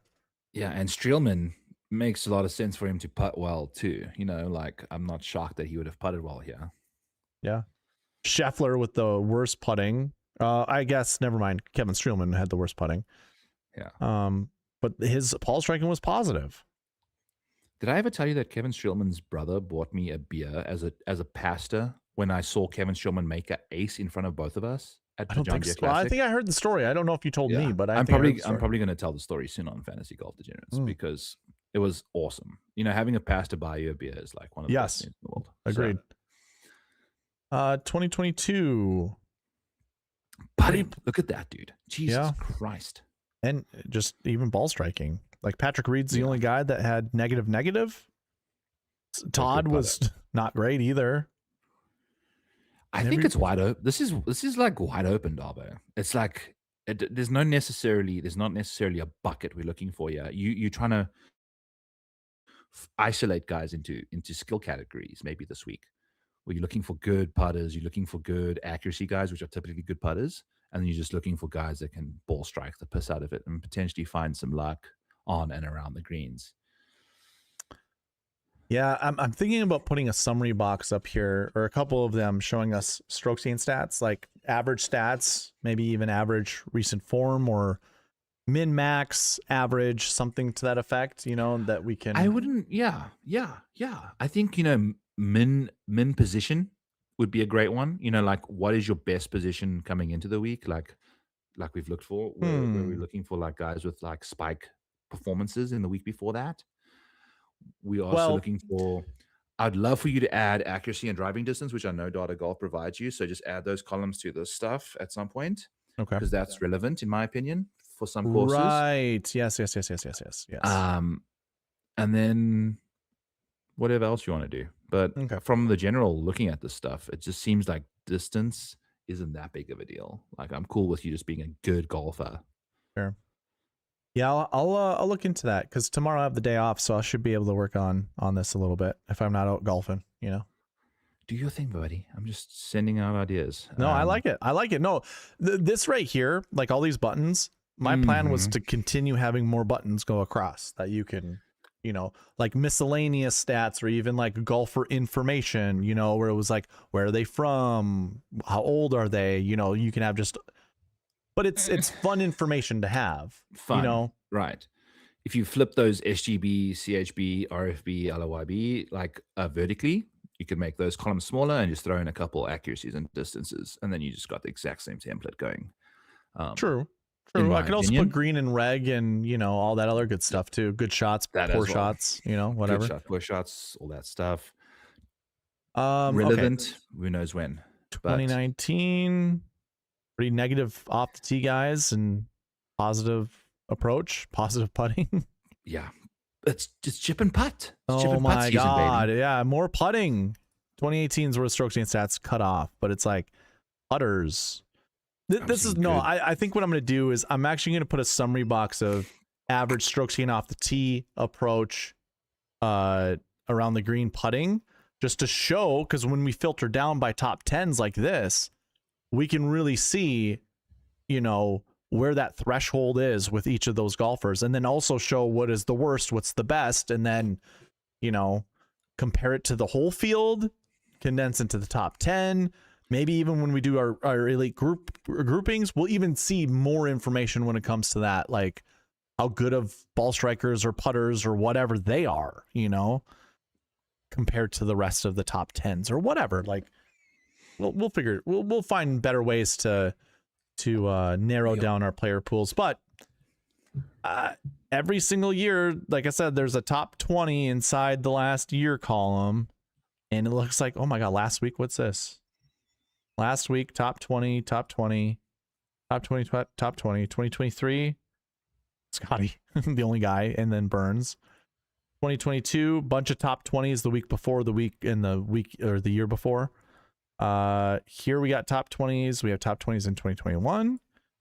2019, we got top 20. Last year's we got top 20s. 2018, top 20s. Last week's top 20s. 2017, same top 20s, top 20s. Like coming in with a top 20 from the year before and having a top 20 the week before seems to be pretty good stats to have. And the thing with this week being the Byron Nelson straight into the Schwab, we're going to get a lot of the same guys. So anyone that finished top 20 last week, I can pull that up for us right now, since we have that available to us. Over here. Here are your guys that finished top 20. Jesus Christ, it's basically top 30. I know. Really. The last year bucket for next year for the Byron Nelson is going to be ridiculous. Nasty. It's going to be nasty. Mm-hmm. But here are your guys that finished basically 18th or better. Wyndham Clark, Siwoo Kim, Scotty Scheffler, Suba, Mitchell, Finau, Baoshao, Hoagie, Kiefer, Svensson, Griesemann, Im, Jaeger, Taylor Moore, Blades Brown, Kupka, Silverman, and SY No. The first person to show up with the T19 category is Garrick Higo, who fired his caddy, or caddy fired him, and then he went and finished T19 and won a couple bucks. So good for him. We'll see how that goes. I don't necessarily know. Well, hold on. Bring that back up. I'm looking at the names here on my my page, and I'm trying to figure out which of those guys were top 20s. Cootie's going to be one of them. Let me remove Jesus, Byron. There we go. Okay. Rio Hisatsune is actually playing, by the way. So he was a top 20.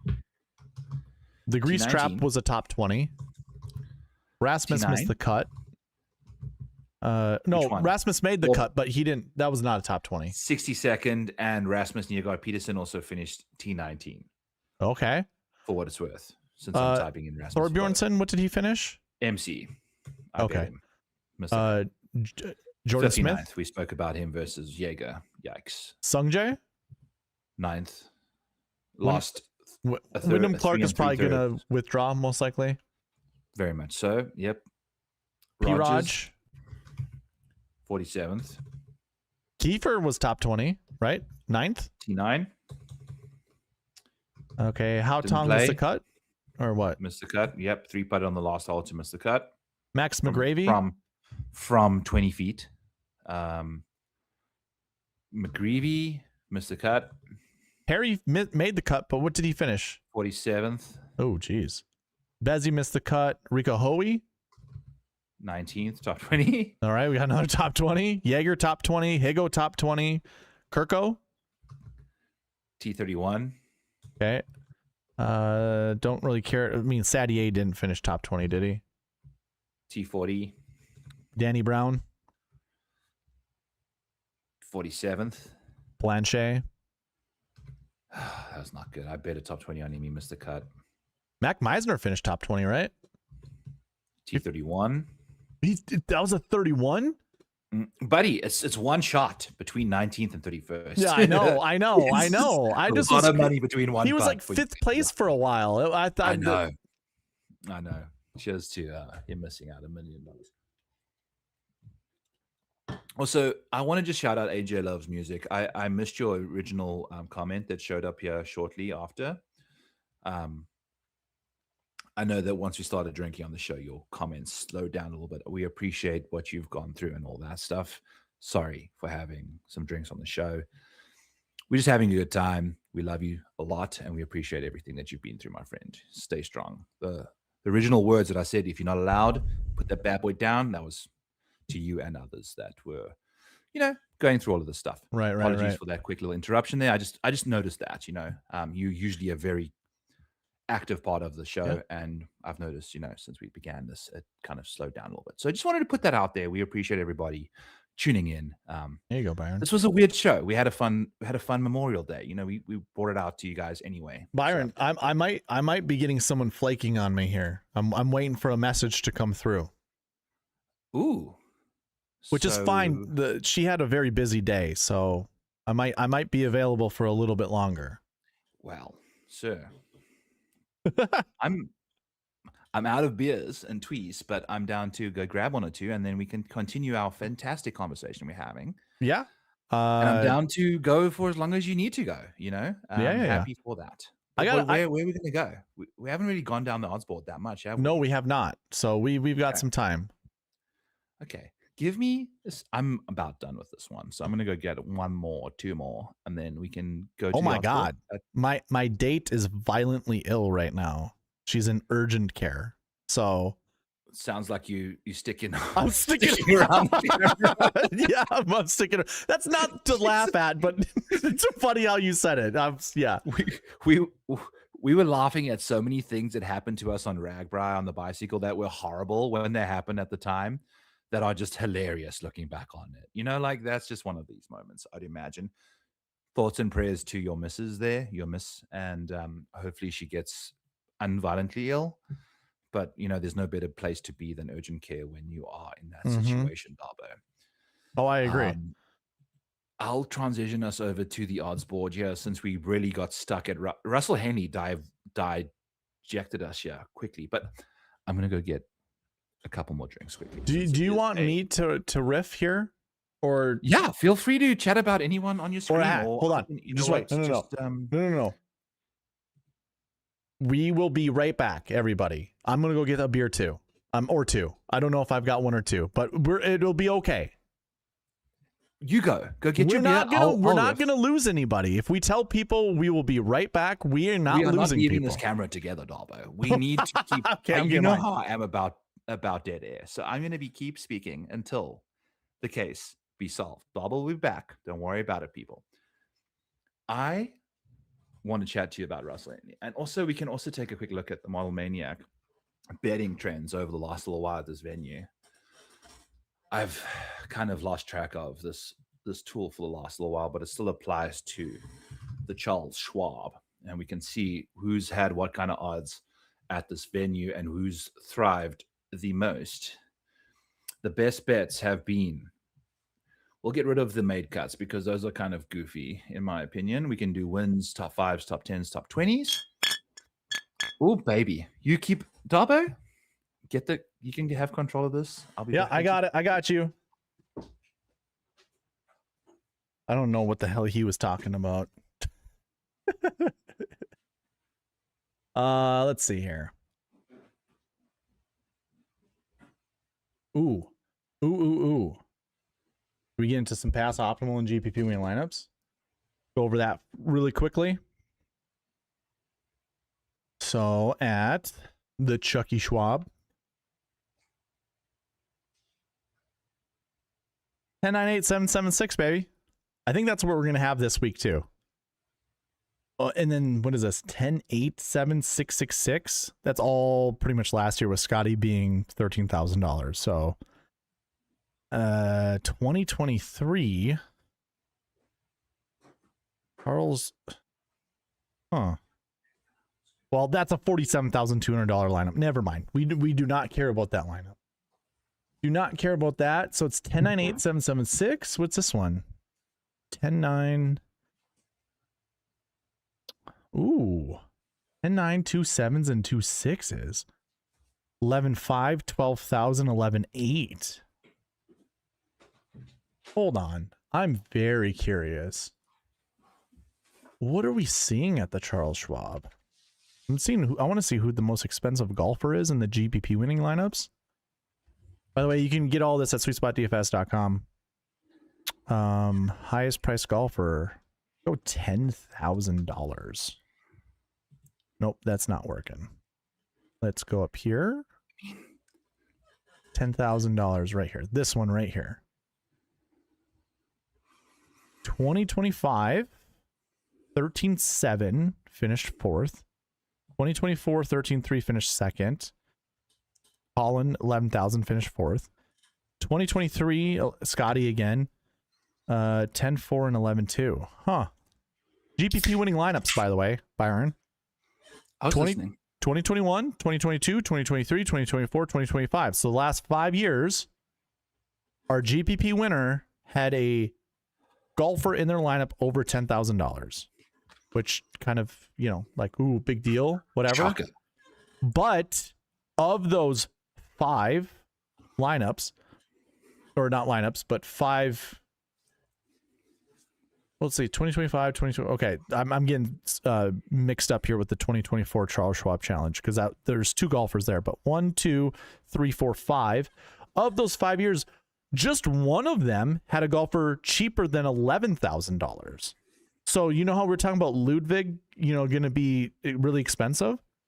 Who's going to be the next guy after that? Do we think it's going to be like 10,000 something? Because if that's the case, you could almost just sign me up for Ludwig. Just price-wise. I understand price doesn't really have anything to do with performance, but price is a power ranking. Price goes into, that's the favorite golfer of the week. So the favorite golfer, okay, it's Scheffler 3 times, Joro twice, and then Collin Morikawa once. So, maybe it's just the Texas 2-step guys. Dude, they messed up this tournament. Yeah. Scheduling-wise. There's no Jordan or Scotty. Like, where the hell are the Texas guys for this event? Yeah, who are the Texas guys this week? The first Texas guy that I can recognize is JJ? No, he's a California boy. He's won the Texas Open twice, Valero, right? So there's your first Texas.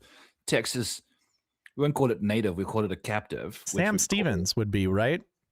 Yes. Don't you you have this stuff? I don't have it on the website. I have it in like the background of my whatever. Let's just look at it though. We don't have to advertise everything. We can look at details. What do you want to look at? Where's the Texas people? But you know what? In the meantime, we can actually just look at the odds and just figure our stuff out there. Yeah, look at the odds. Let's do this. How's your missus? Is she like okay? Like I'm texting her right now. Okay. You feel free to be as distracted as you need to be. We are taking a peek at the odds, courtesy of DraftKings. If you're a first-time depositor, this show is not sponsored by DraftKings, but feel free to use FGD when signing up. That would help me a lot, regardless. I think the discrepancy between Ludwig and Henley is diabolical this week. There, in my opinion, is zero reason to have these guys this far apart. I would not be shocked if either of them were both 15-1 each. And the remainder, like the fact that Russell Henley and Robert McIntyre are the same price is disgusting. Bobby Mack played here. He had a 6th place finish here last year. Yeah, but just quality of golfer at this point in time. It's a 6th place and a missed cut. Those are his 2 finishes. In the last 7 weeks? Yeah. Course history here. History. Right. Robert McIntyre. And what does Henley have? An 18th and a miss or a 65th or something like? Yeah, something like that. Yeah. I don't care. But if you think of it from a course fit perspective, Russell Henley is exactly what you want. Now, granted, so as Ludwig, we've seen a lot of these dominant drivers of the golf ball, like Ben Griffin. When you're thinking about Ben Griffin playing this tournament, is he playing this week? Doesn't look like it. When you think of Ben Griffin, he was driving the ball phenomenally. Let's go into your leading stats for 2025. I want to just see what the guys look like coming into the week. Since we got the whole night to ourselves, Darby. It's a Sunday night without a Monday responsibilities. Hell yeah, brother. I have to go look at a rental property tomorrow at 9:00 in the morning, but so be it. The show's about to get lit. Hey, let's say hi to J Hood in the chat. Seems like I'm seeing Putnam being clicked first at 96-1. We spoke about. I pulled it up earlier, and okay. So it's not the first time this is me on the screen. Gotcha. Putnam makes a lot of sense though. He's the classic Kevin Kisner. We've got 2 profiles this week. We've got Andrew Putnam, Kevin Kisner's, Brian Harmon's, and we've got Ben Griffin's and Jason Kokrak's. Guys that have distance off the tee, that find enough fairways to thrive, good putters as well, likely on bent grass screens. Kokrak, Griffin, etc. Then you get the guys that are accurate, that have thrived, like Carly's, like just looking at your screen now. But Carly makes a lot of sense in my opinion. He's like that kind of profile. Also good at Texas.